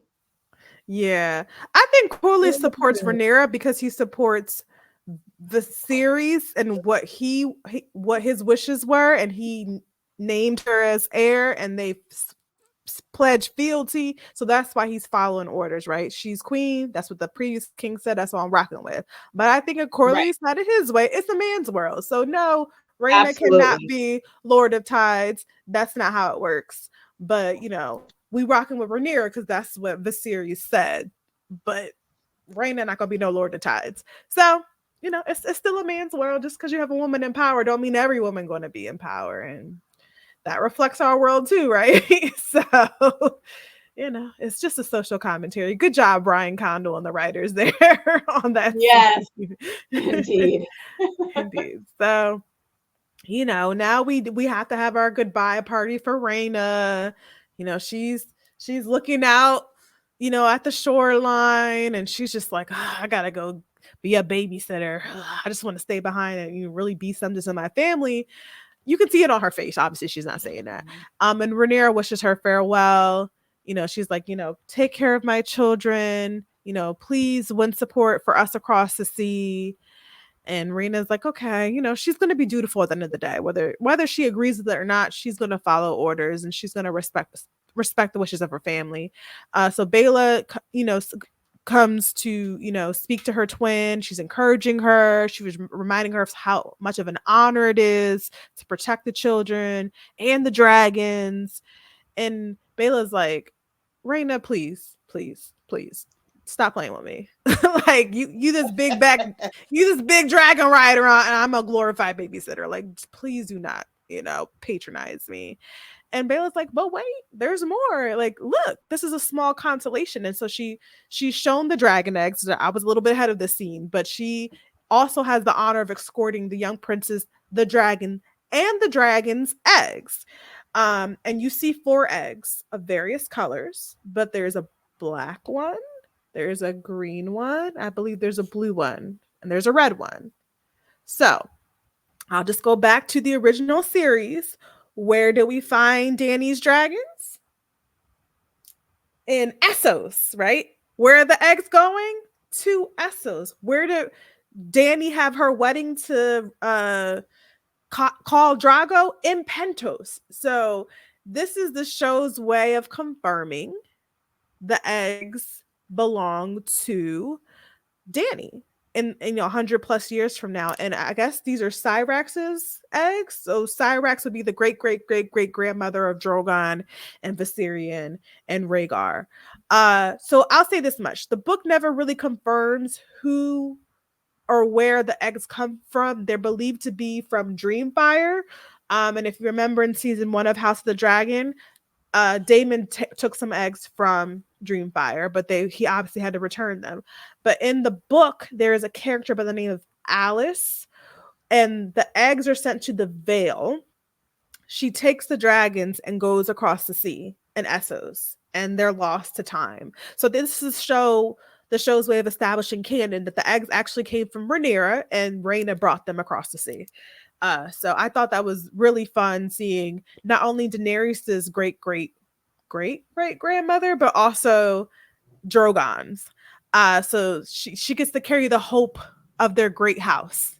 And you know, should something go wrong, Rhaena not only has the heirs, but she has their dragons and the eggs. So I mean, this is consolation all around. And they end up hugging her goodbye. You know, Jace says goodbye to her, Baela says goodbye to her, and Rhaena walks on with her duties.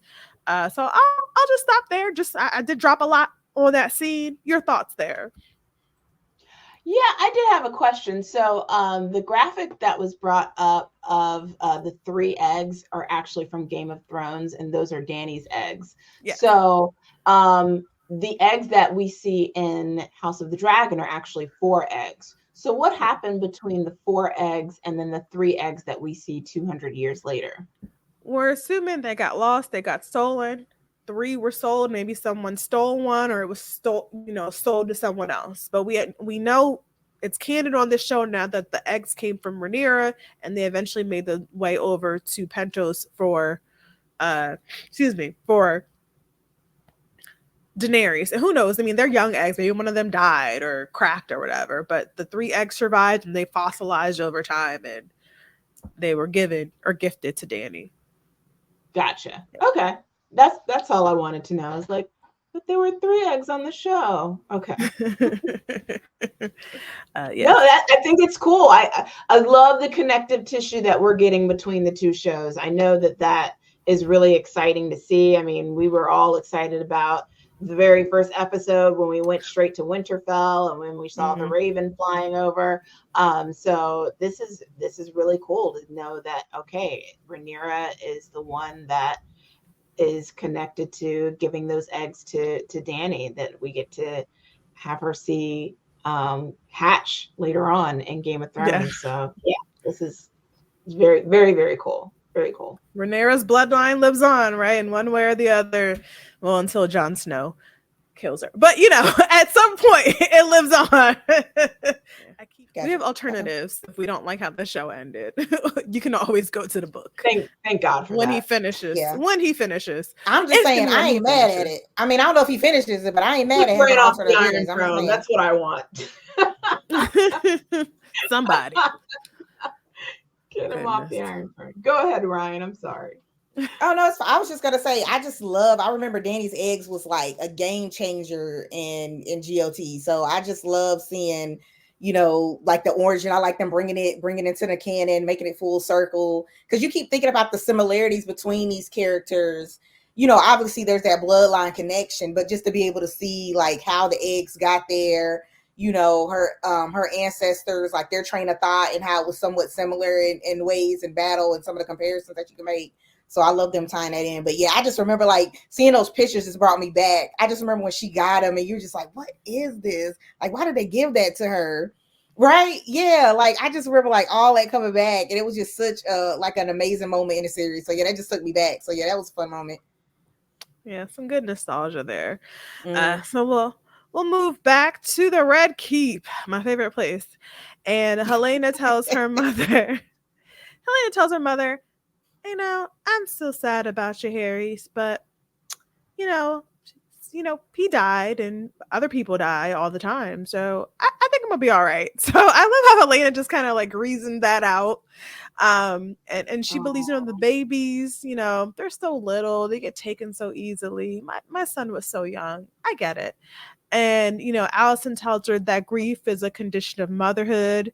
And then Helena wonders, you know, if the small folk who watch the funeral procession feel she doesn't have the right to grieve because their children die way more than her own, you know, her children. Her children are royalty. You know, they don't succumb to illnesses and things like that, like their children.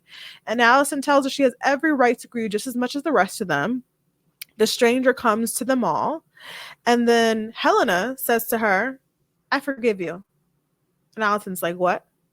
I forgive you. So in this scene, Helena is having the one of the few people on the show with emotional intelligence is telling her mom, I know you're carrying some guilt about what transpired, about what I saw that night. And obviously the Lord Commander should have been on watch, but Mom, I forgive you. And I think, you know, Alicent has been guilt ridden the last couple episodes about, you know, the effects of what she did. You know, her lust essentially was one of the reasons why her grandson was killed, and you know, Helena freed her from that. So I actually really love that moment.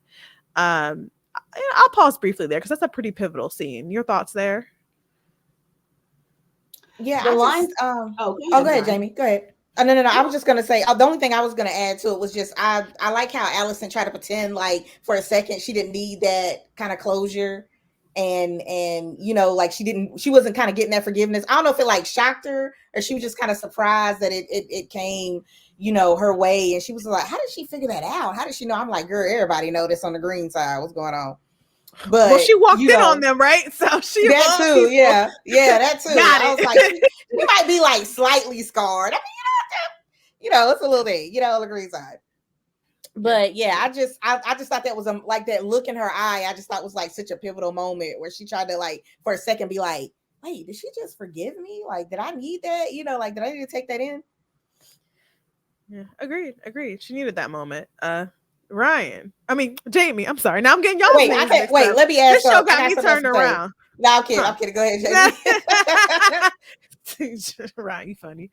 Jamie, your thoughts on that small scene there? But I think it was a pretty pivotal scene on the show. No, it's a very pivotal scene because I like that you use the phrase that she's the only one with emotional intelligence, because that is so accurate of Helena. And one of the things that Alicent says that was really sad to me, but very true, when she says sadness is a condition of motherhood. I mean, that just really resonated because even though that's not a true statement for us today, it was very much a true statement back then. And we saw that with episode 1 of season 1 with the death of Rhaenyra's mother. Traumatizing scene, by the way. I'm still not over that. And Traumatized. I had a C-section. I'm still not over that scene. Sorry. Yeah, it was rough. It was rough. Yeah. I'm sorry. I'm back to your point, Jamie. I mean, and really, I mean, I should probably correct myself in saying that even today there are a lot of maternal issues, especially with Black mothers, dealing with that today. So, let me go ahead and put that out. But yeah, I mean, there is this pervasive issue with motherhood and losing. Women losing their lives during childbirth and losing their children during childbirth. So that was just a very sad line, hearing that from Alicent. And then, that moment where Helena says, "I forgive you," that was, even though it was just like out of nowhere, I feel like it was not necessarily something that Alicent needed to hear. I think that was something that Helena needed to hear for herself. I feel like that was something that was cathartic for her, and she needed that release. So sometimes, people say those things that, they say that forgiveness is not for the person, but it's for themselves. And that was probably just something that she needed to get out, because who knows, she was probably harboring feelings of resentment and anger and even shame, and putting that on her. And by saying that was just like an emotional release. So that's what I got from it. Yes, my favorite green. Well, my only liked green. The only good green. Yes, only good green. She has a point. So we see Aegon, not my favorite green, preparing to ride out to meet Sir Criston. Again, the Green Council already done told him, please don't, right? But he's encouraged by his yes men, his new Kingsguard. I'm going to fly out on my dragon. I'm going to meet, Sir Criston out in the battlefield.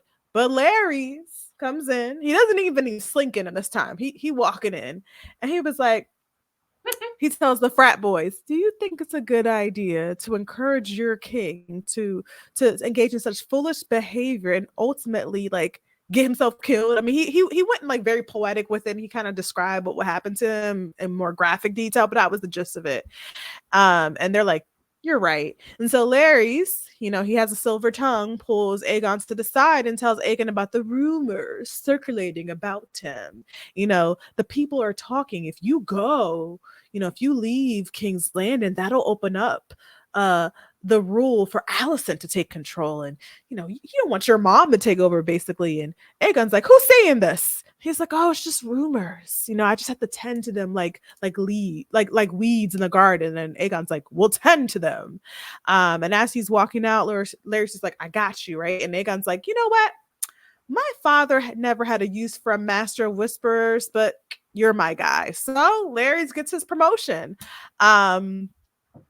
And good for him, or maybe not good for the small folk and everyone else in the castle, but good on Larry's for getting that promotion. And his frat boy Kingsguard asks, "Should we take you to the dragon pit, right? To get up on the dragon?" Aegon's like, "I've decided to fly another day." Like, he just makes it seem like, "Oh yeah, never mind." And instead the Kingsguard is like, "All right, that's fine. You can stay home tonight, and we're gonna go out. We're gonna go on the town. We have a young squire. He's not bedded a woman yet." And Aegon's like, "Why are you trying to get him laid? And you guys are Kingsguard. Aren't you sworn to chastity?" And they're like, "Yeah, chastity." He was like, Aegon's like, "No, seriously, you're sworn to it." So I thought that was hilarious.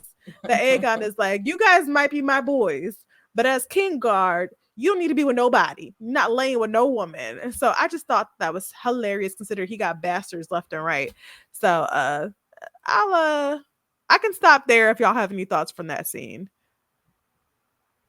especially Larry's, Jamie's. Since I want your Larry's commentary. I know. He's by far my favorite character of this series. He is pulling a Littlefinger, and we have seen the things that Littlefinger has done throughout Game of Thrones, and planting those seeds, those evil seeds. And Aegon is so easily manipulated. So I feel like this is just easy bait. And the fact that he's like, oh, well, I'll just make you Master of Whispers, like that took absolutely no effort whatsoever. Zero effort. But at the same time, going back to what I've said before about Larry's, it takes very little effort for him to convince people and to coerce people into doing things for him. So it's almost like he has this weird supernatural control over people. And I'll just leave it at that. But yeah, I think I have a rebuttal, but I'm gonna let you have it, Jay. I was like, well, so far he's gotten morally corrupt people. I don't think he could get Rhaenyra. Rhaenyra would be like, I'm not falling for that, sir. Yeah. Like, but he getting the people that got weaknesses. He getting them. But Larry's, I'll give Larry his we really haven't seen him interact much with Rhaenyra, so we will see about that. Not since she was a little girl.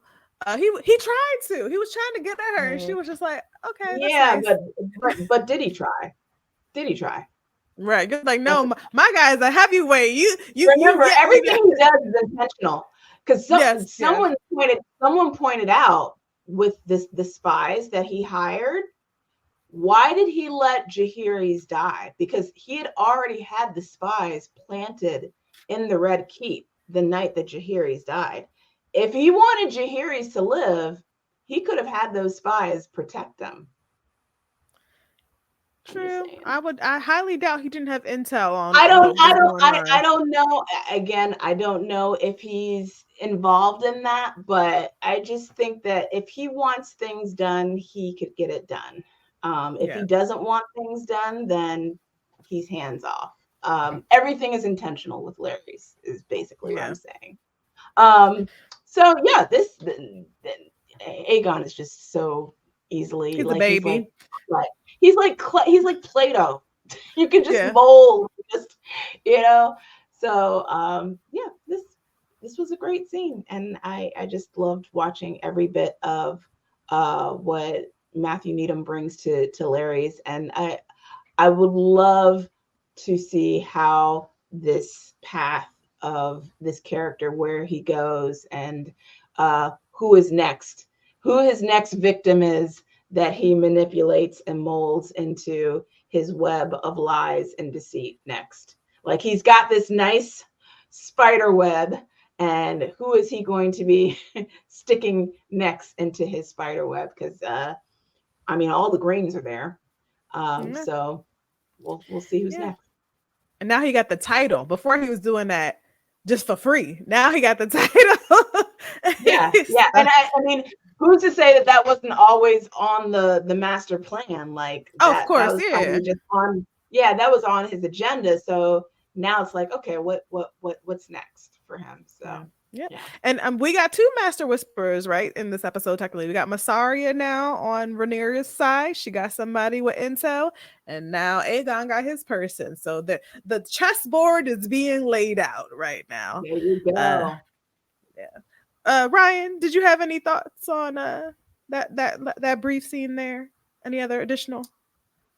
I just think Aegon, similar to, what you're about to say, I just think Aegon is so, like, he just wants so bad for people to think he just big and bad. And it's like, I mean, you can pop off quick, but that don't mean you actually, got what it takes to be the king that you want to be, and can go out here on this dragon, think you know what you're doing and all that kind of stuff. But he just so badly wants somebody to say, okay, you're doing this right. You are the king that we're looking to. And everybody is just playing and manipulating and moving these pieces. And he just is not equipped to catch up at all. It's just strictly like, you're the one that's in the line. You got to be here. You got to sit here. But he is just not equipped. Like, I mean, if he ain't do so many crazy things, you actually feel bad for him because he's just not equipped to like handle anything. Like everybody's just saying one, like always like whispering stuff. Larry's is working his game. If anybody like him, Larry's that could just sit back and listen. And he's not really the guy that's going out fighting the battles. I guess we'll figure out one day if he do have superpowers. But I think he just sits in the corners and he just listens and he just picks up everything and he knows like who's that person that looks vulnerable, that's not weak, that think they big and bad, but they really weak and can't really, because all his life, I'm sure he was picked on, little growing up and he couldn't do certain things. So I think he's found a way to kind of turn that and manipulate that and find the people that he can kind of manipulate and find their weakness. But I don't know. I mean, Jamie's holding strong to the theory. Maybe he got some superpowers when we come back. We'll find out. We'll see. We'll have to put a bet on this, Jamie. But we'll see at the end of this. I'm not against the theory. I just need to see more. So we end up at a brothel / ale house. We see Ulf the White take a seat at the table. And tells the men around him. Well, he doesn't really tell them straight off the bat. But he's like, I gotta keep it on the low because I'm part Targaryen. I think he brought it up by saying, "Oh, didn't so and so serve with my grandsire?" And they're like, "Oh, who's your grandsire?" He's like, "The King Jaehaerys." He claims to be the half son or half brother of Daemon and Viserys. He is the son of Balon the Brave, a bastard, and uncle to the young true queen Rhaenyra Targaryen. So that would mean Jaehaerys had a son out of wedlock, which I think Balon the Brave is confirmed as a great bastard. And by great, I mean capital G. So he tells the men, he shouldn't tell them because he's a dragon seed. This is the first time we've heard really the term used on this show, a dragon seed, which is a bastard of Valyrian ancestry. And on this show would be a Targaryen or Valyrian. So, he got to keep his head down or he's going to get it chopped off. And the men tease him. He's like, you look nothing like a Targaryen. They're like, oh, yeah, you could tell by your hair. Oh, yeah, you look just like them. Obviously, they're messing with him. And he's like, wait a minute. I said I'm a half brother, right? And there's actually, someone of Targaryen blood that doesn't look like a typical Targaryen. My nephew, the crown prince, Jaehaerys Velaryon. We should toast to him. And just as he says this, he's actually speaking treason as far as King's Landing is concerned. Aegon walks in, and one of the guys next to him goes, "There goes another one of your nephews." And of course, he was talking all that mess. He gets up and he was like, "A toast to King Aegon Targaryen." And Aegon, he in a good mood. He's like, "Drinks on the house, drinks on the king." So everyone's super happy about that. And they end up wandering upstairs to the brothel. Remember, they're in search for someone to bed the squire. And so he starts opening up curtains and he finds his brother, Aemond, laying with the brothel madam, Sylvie. And he teases him because he's only ever been with Sylvie. He's like, oh, my brother still sleeps with his first. And angered, Aemond stands up, completely naked. We get a full frontal. I was like, oh, all right. Okay, now. Okay, Ewan. All right, Ewan. I said, Ewan, come on now, dude. Ewan's like, I gotta do what I gotta do for this role. Equal opportunity. He stands up with his bust down, with his hair laid to the gods, right? And he's like, that's fine. He acts like he don't care about Sylvie, even though, he loved him from Sylvie. He's like, he can have her. One whore is as good as the next. And he walks off. And then there's a brief scene back at Dragonstone where Rhaenyra sits in her chamber and she's looking at the toys that, belong to her young sons that she just sent away. And she reaches in her desk and she pulls out Alicent's letter to her that's been unread, and she opens it and reads it. So I'll stop there for your thoughts on that. Ulf the White talking smack, Aemond in his bust down and Rhaenyra reading Alicent's letter. Thoughts there? Yeah, Ulf the White. I like it. Anybody they add in to give him a little game, I like that. I don't know what he does because you give me that face, so I don't know what he does yet. But I like to see a new player in the game that's been mentioned before. So we'll see. I mean, he probably gonna rub me the wrong way, but hey, they got somebody else that a relative that's coming back that keeps people on keeps his nephews on their toes, I guess. that they might not be quite ready for. But we'll see. I don't know. He was pumping a drink, so we'll see. We'll see what it does. Yeah, for a lot of talk. I'll just say that much. As you can see. And when I was on social media and I put in, we got an Ulf the White spotting, it didn't get much engagement. So I don't think there's a lot of people that know who he is, which I guess, probably a lot of folks didn't. I wouldn't say a lot of folks didn't read the books, but maybe they didn't read much about. He's not really a standout. He's not really a standout. He's not a standout, but he does. He's important. But he plays a pretty big role as far as the war is concerned. Yeah. But he's not like, I love me some Ulf the White. I don't think anyone said no one ever. At least in the books, who knows how his character is fleshed out. Well, dang. Well, I don't know, Ulf. I'm a pour it out for you then. I don't know what's going down with you. But we love us some Adam and some Alan. But so far, the other dragon scenes, they just, Q's okay. Ulf is kind of creepy to me, and like, he's just too braggadocious for me. But Adam and Alan, they cool. So is he so far from what you've seen of the show? Is he similar to his book character? He's honestly like, because it's such a short excerpt of who they are, that we don't really get a lot of Ulf's personality that I remember. That's how throwaway he is to me. Like, I knew he was a dragon seed, but we mentioned Nettles as a dragon seed, right? From the book, right. And I got more from her, I should say, as far as like who she was than Ulf. The only thing that Ulf is known for is something that we cannot divulge anyway. Right. And I'll leave it at that. Yeah. So. Okay. I just meant in terms of personality.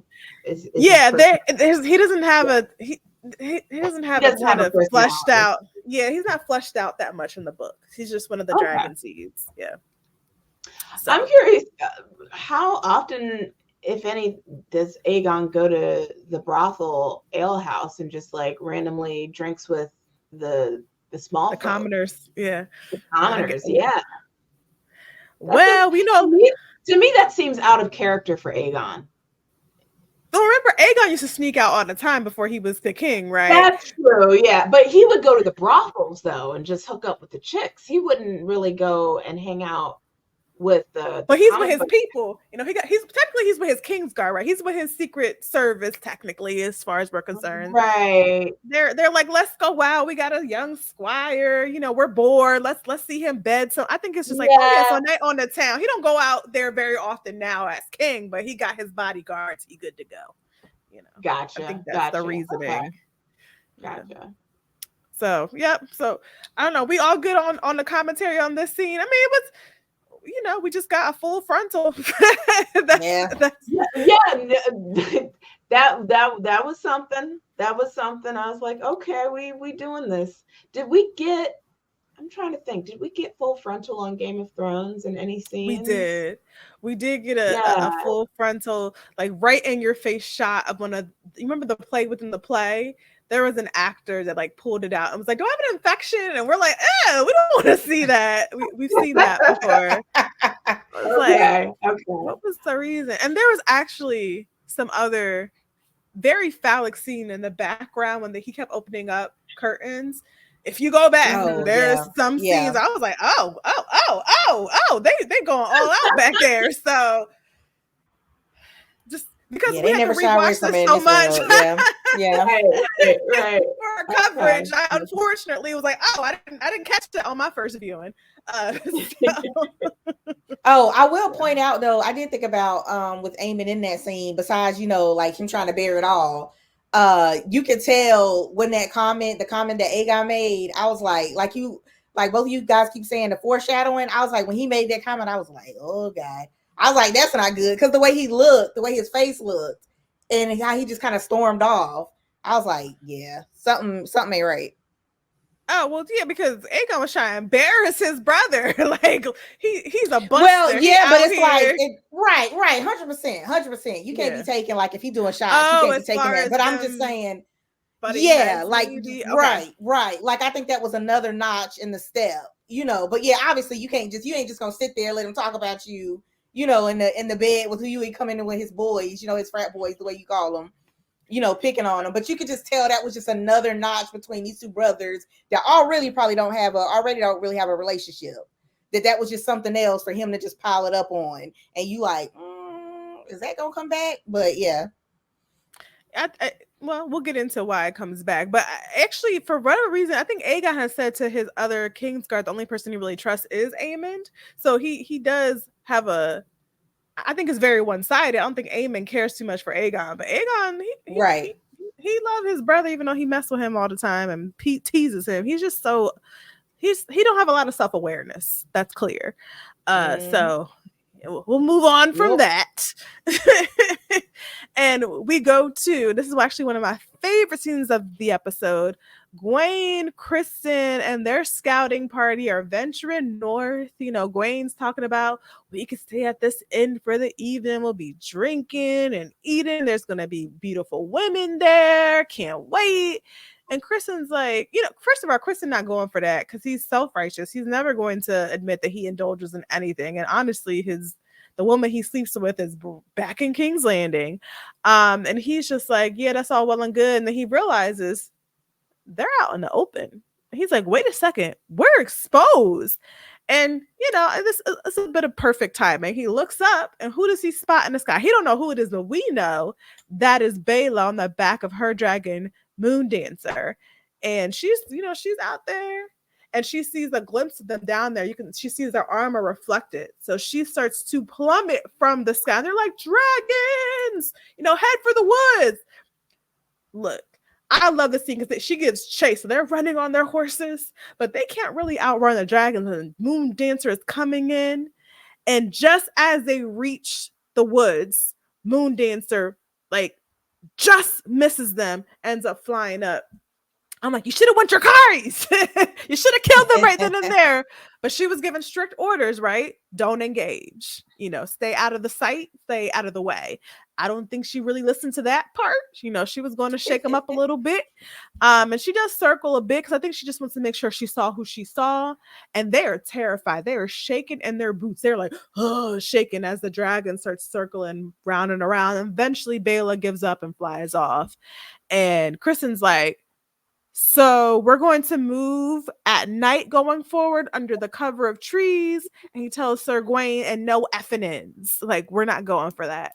So Baylor ends up reporting back to the Black Council that she spotted Sir Kristen and a scouting party heading north. The council questions how Baylor even recognized them. And she's like, I got pretty close. They're like, she was leagues up in the sky. And she's like, I was actually a lot closer than that. But hey, I didn't engage, which, she didn't, and Rhaenyra kind of looks at her like, girl, I told you, but she got good info, that she got good intel. So she did right. The Maester advises a large host was heading northeast towards Rosby. So what Bela confirmed makes sense. They're obviously scouting, but there's also an army with them. And then Sir Simon Stoughton, who's played by Michael Elwyn, requests that he return back to his castle to fortify Rook's Rest from an enemy attack because his castle is not guarded very well. It's small. It's on the coast. But Sir Gorman Massey, Lord of Stone Dance, who's played by James Dreyfus, tells them not to fret as the Greens are headed to Harrenhal. So don't even worry about your castle. They're going to Harrenhal. Don't worry about it. Then Lord Bartimus and Sir Alfred tell Rhaenyra they must act now and release the dragons on Sir Cole. But Rhaenyra insists, she's hesitant, towards using any type of dragon fire. But she ends up looking towards Rhaenys. And, she tells the council, okay, you guys might have me, but once again, she's going to take what they have into consideration. So I will pause there before we head into our next section to finish out this episode. So your thoughts on just that whole chase scene, which I thought was fantastic, but I'd love to hear your thoughts on Bela doing her thing. Well, I love the fact that we got to see Bethany Antonia go ahead and do the thing and get on a dragon. I actually had the chance to speak to her when we did the interviews with House of the Dragon. And that was one of the questions I asked, because this is the first time that Bethany got a chance to ride a dragon. So finally. Yeah, finally. So let me go ahead and play that clip of Bethany Antonia getting to ride the Moondancer dragon on House of the Dragon for the first time. So Bethany, I will start with you. I tuned into the press conference the other day, and I did not know that this is the first time you get to ride a dragon for the first time this season. So what was that experience like for you? Yeah, it was absolutely incredible. I mean, I've been thinking a lot this week about what the most magical moment on set was, and I think it was the first time that I was on Moon Dancer. And I just didn't quite expect it to feel so epic, which maybe sounds silly because obviously it's dragon riding, but it just felt unbelievable. And it was the first time that I got to see on eye level how many people it takes to make this show work. When they throw you up in the air on that rig, you're above the whole room, so you really do see every single crew member that's in that day. And that for me was just like mind-blowing. And then the actual dragon riding itself is incredible. The way they do it is you get to see the animation first of how it's going to be, and then you jump on and you've seen yourself already, and then they add all the CGI, and yeah, just unbelievable. It was a beautiful scene to witness, and I'm here for it. I just hope we get to see more Bela Moon Dancer scenes like this. Don't let this be the one scene and then like you guys get us see it. I want, but I want it to be more like action packed, like the way this one was. So yeah, I was 110% here for it, and seeing and hearing Bethany getting so excited and like just geeked out over it was just really, really cool. So yeah, I'm all 110% here for it. I thought was funny was the fact that Bethany loved it so much being on that dragon rig. And I think Eve Best, who plays Rainey's, was like, I hate it. I hate when I get put on that thing. So I thought that was hilarious how one's like, I love it. It's amazing. It's my favorite time on set. And Eve was like, I can't stand when they put me on that dragon. So yeah, that was cool. Ryan, you have any thoughts on that scene? I know you got thoughts. That was a bad scene. Badass scene. Oh yeah. It was straight gangsta. Bailey was killing it up on that one. I hope they get a little meme going to that for the way her face was, and she was like diving down on Moon Dancer. Yeah, like I hope they rerun that meme and get it going. But yeah, that was amazing. So cool. And it just goes back to Rainey's, how she's got both of these women, like she's kind of, in a sense, kind of coached both of them. And you get to see that in this scene. You get to see Bela go out, and she's got that hunting instinct. She wasn't supposed to get as close, but she played it right, where she was like, okay, I'm just going to dip down a little bit to see if I can see him in the forest before I take off and give Rhaenyra my information. Then you got Rhaenyra back at the council, where everybody's like, okay, we need to go right now. Like, I need to get back. I need to make sure, my family, my territory is safe. And she's like, okay, well, hold up. I got something else that I want to check first. Like, I know it's go time, but I got something else I want to check, because she had that conversation with Rainey. It's like, did you read the letter? So I like how she's got both of these women, like she's kind of coached them, they're taking that wisdom and kind of twisting it, making their own. So I just thought it was so interesting to see her come with her. And we know that Rainey's got some dragon riding skills.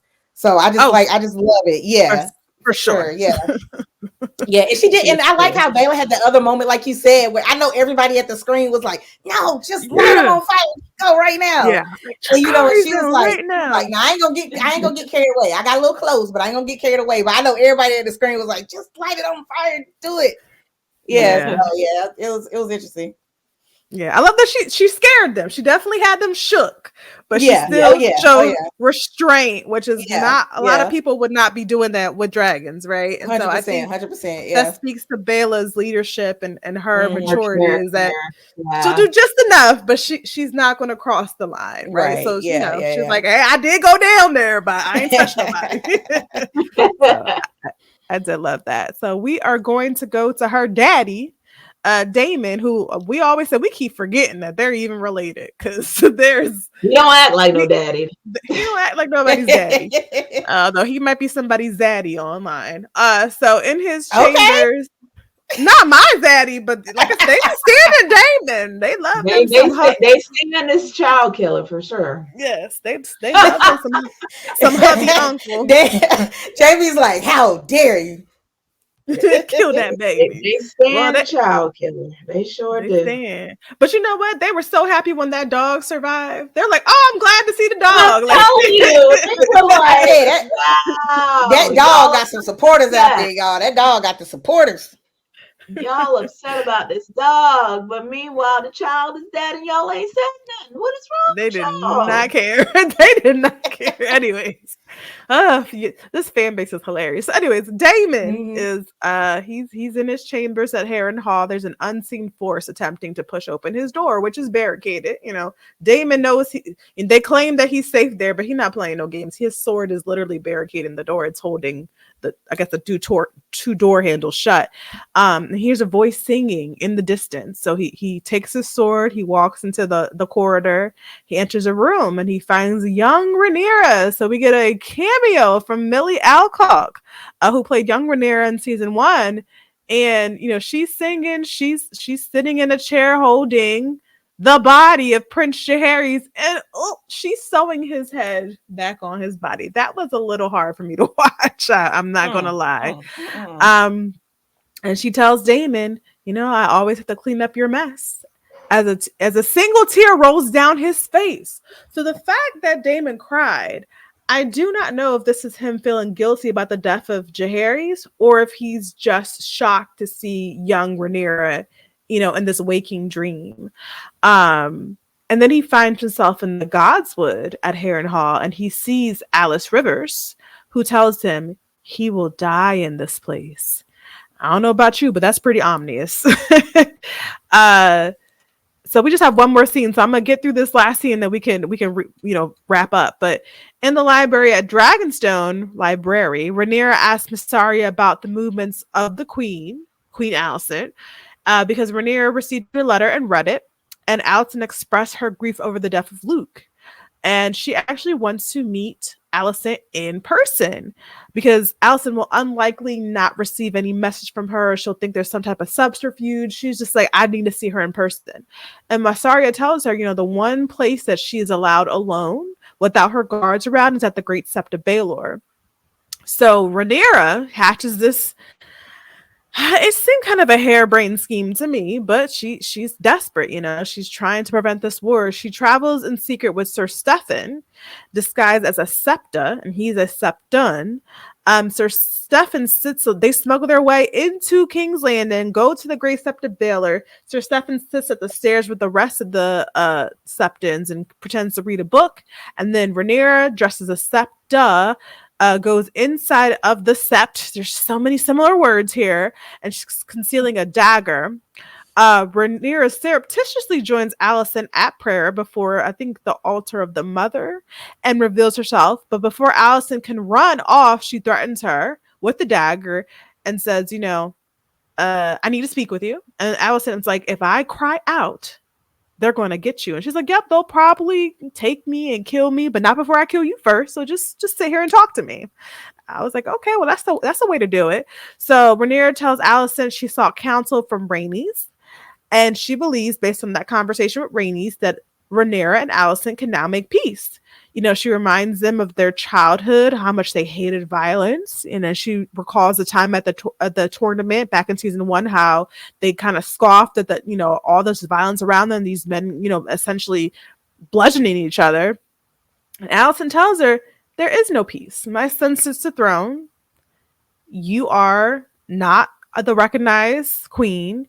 You sit on Dragonstone with no army on the mainland. You have no power. So why are you here? So Rhaenyra says, my father loved me, and I know my father loved you, but come on, he named me heir. He named me heir until the very end, because remember, Rhaenyra saw him on the last night of his life. And Alicent snaps, and he's like, no, he changed his mind. And Rhaenyra's like, there's no way. There's no way my dad changed his mind right before he died. It doesn't make sense. And Alicent says, I know it's hard for you to understand, but trust me, he said Aegon's name. He was wary, and it was kind of hard to hear him out, but he was talking about Aegon and the prince that was promised. And this is a clue to Rhaenyra. She's like, wait a second.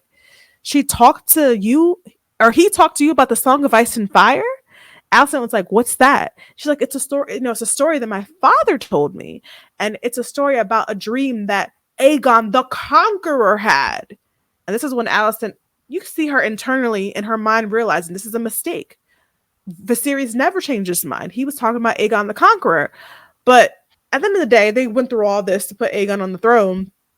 she's like, there's been no mistake, you know, I don't care what you say. And Rhaenyra's like, please, I'm begging you, we have to stop this war. Just reason with me here. She's like, Rhaenyra, you gotta go. There's no mistake. My father left the court. My son is off to war. It's too late. And she leaves. And that's how the episodes end. So it was a little anticlimactic for me. To me personally, I'm like, I just needed a reason to have Alicent and Rhaenyra in a scene together. I appreciated that, but I was like, I'm not digging this plot line. But I'll leave it to you guys on that scene and the previous scene with Daemon and Harrenhal.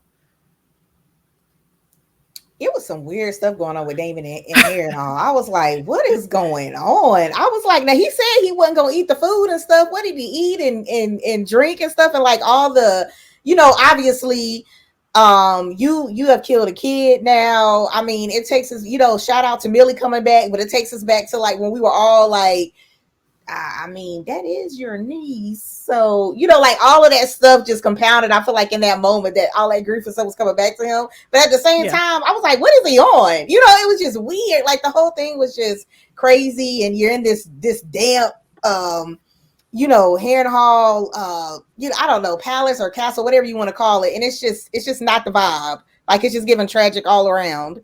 And so, and the fact that you got to put your sword, like you said, to keep the door from getting open because he's just that like not trusting of what's around him. Yeah. So yeah, that was definitely interesting to see him. And I think it's been a minute since we've seen Daemon so vulnerable in that sense. Like I think he's always kind of got his wits about him, and it's just weird. It's interesting to see him like, you know, in the bed and he's like in that vulnerable state of like, you know, really nobody there. He has to contend with his own thoughts. We knew Rhaenyra was going to come back to his mind because it's like, obviously, like I keep feeling like I keep saying there's a pull, right? There's always going to be a pull there. No matter what he does, there's something about her. There's a pull there where he's always going to have that connection. So he could keep fronting and be like, yo, I'm off to do whatever. You know, I don't need her. She took my throne. But it's still, you always going to be connected somehow.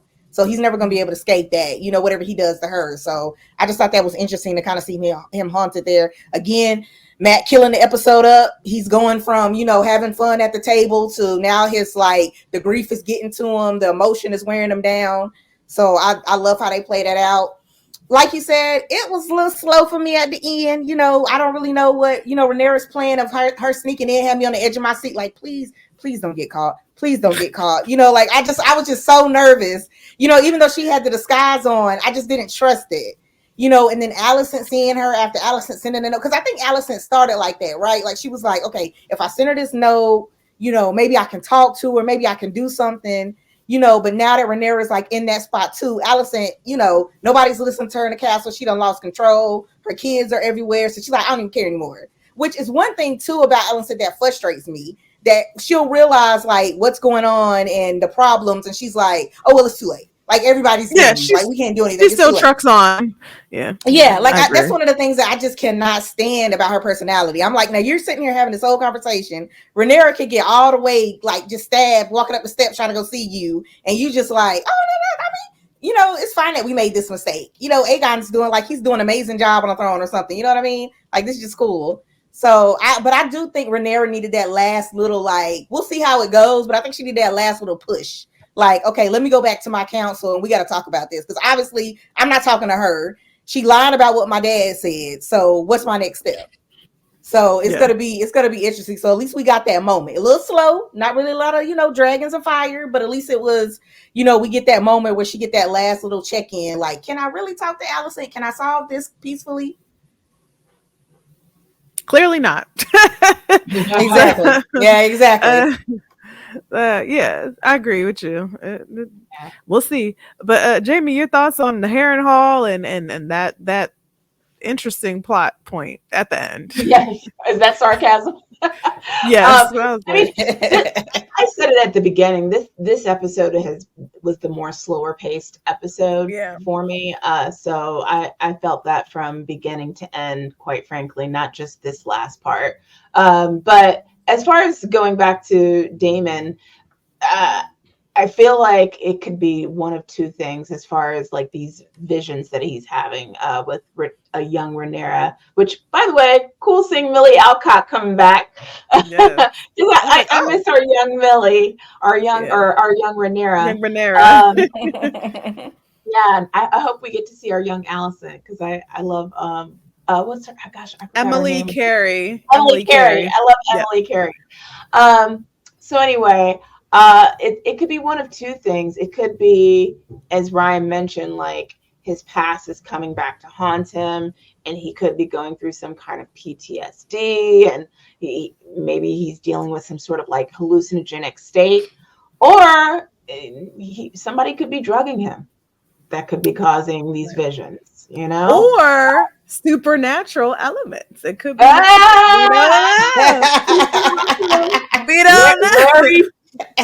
could be behind this. Larry's could be up there messing with his brain.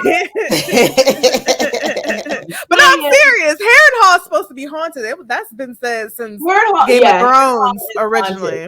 Yeah. So it is a haunted place. So him having these visions is not surprising. So that could definitely play a huge role in why he's seeing these things. And then as far as the tears, cry me a river. I don't think you mentioned that doesn't feel bad about what he did. What's the tear for? I don't know. I don't think it's out of guilt. If anything, the tears is maybe he feels guilt about or not even guilt over what he did, but maybe guilt of who he is or what he's become. Like, or maybe guilt on the position he put Rhaenyra in the first place based on his actions. Which is what connects him to seeing that vision of a young Rhaenyra. So it's more in line with that than it has to do with the innocent Jaehaerys, because that would negate the whole setup with him paying blood and cheese. Like, that wouldn't even make sense if he felt guilt over that. So I don't think that was it. And then this whole scene at the end with Alicent and Rhaenyra at the Sept. So you mean to tell me that mistaking a person's name is the whole reason this whole civil war started? Is that so stupid? You mean to tell me Aegon mistaking that name is the reason why we're in this whole fiasco in the first place? That to me was kind of hilarious. So yeah, that was very interesting that there's like a need for that clarification of, okay, which Aegon are we talking about? Are we talking about Aegon? She should have asked that. But she should have asked that on his deathbed, right? That's why you don't name your kid. Because and then on top of that, Rhaenyra. Maybe Alicent knew, but she didn't really want to ask that. I think she lied to herself. Yeah, I think she kind of knew that already in the back of her head, but she wanted it to be her son, and she just didn't want to come to terms with the fact that that's really who Viserys was talking about. And then now that Alicent is bringing up this story to Rhaenyra's like, hold up, wait a minute, wait. Aegon, like Aegon the Conqueror? That's what he said? So yeah, it's that it all came down to a name is why this whole thing started. It's all the dumb stuff. And actually, Rhaenyra's son's name is Aegon. So Rhaenyra could be like, okay, well, he was talking about my son, not your son. So it's just stop naming your kids Aegon, Jaehaerys, change John, up the names. So many similar names. George did this on purpose. George did this. That's what I'm saying, George. You well, I mean, obviously he's responsible for the war. I mean, he wrote the book, but he wrote it. but yeah, like the fact that you guys got this whole thing messed up over a little small misunderstanding. It's wild to me, right? Just a tiny misunderstanding. This whole thing blew up and people are dead. Innocent people are dead. Dragons are dead. Twins are dead. Twins are dead. I'm sorry, Ryan. It's too soon. Sorry. I would miss the twins. That was a hard one. That's a hard one. No, that was hard. It's always sad when dragons die. I always get sad when they, when they perish. Oh yeah. I feel like they're also like innocents, like what's the dragons do? They're just babies. I'm just glad direwolves aren't dying, right? Because they haven't been seen yet either. I was a little bit more attached to the direwolves than the dragons personally.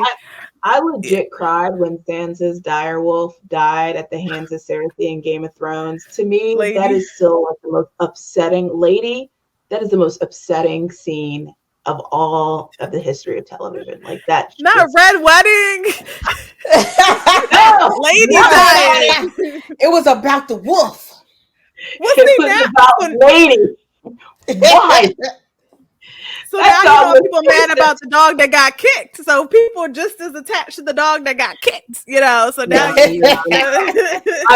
I'm joking, but no, that did strike. I did legit cry though. I was just like that was tragic. That's pretty rough. Another rough moment. Joffrey, Cersei, but again, and I'll before we wrap up, I'll say this, man. I think you may have tweeted this or threaded this out, Jamie, how you were saying that a lot of people are saying they even hate Kristen more than a Joffrey or Cersei, because I think you had mentioned people don't like self-righteous people. If you're gonna be evil, stand on it. Be evil. Be a horrible person, but don't hide behind the cloth, right? Don't hide behind I'm a white Kingsguard and purity, and that's why we don't like Kristen Cole or Alicent for that matter, because they hide behind their piety, their piousness and self-righteousness. So and I think there's both sides to argue. I agree with that 110%. I think that the difference between Joffrey and Kristen is Joffrey knows he's a villain and he's honest in his villainy,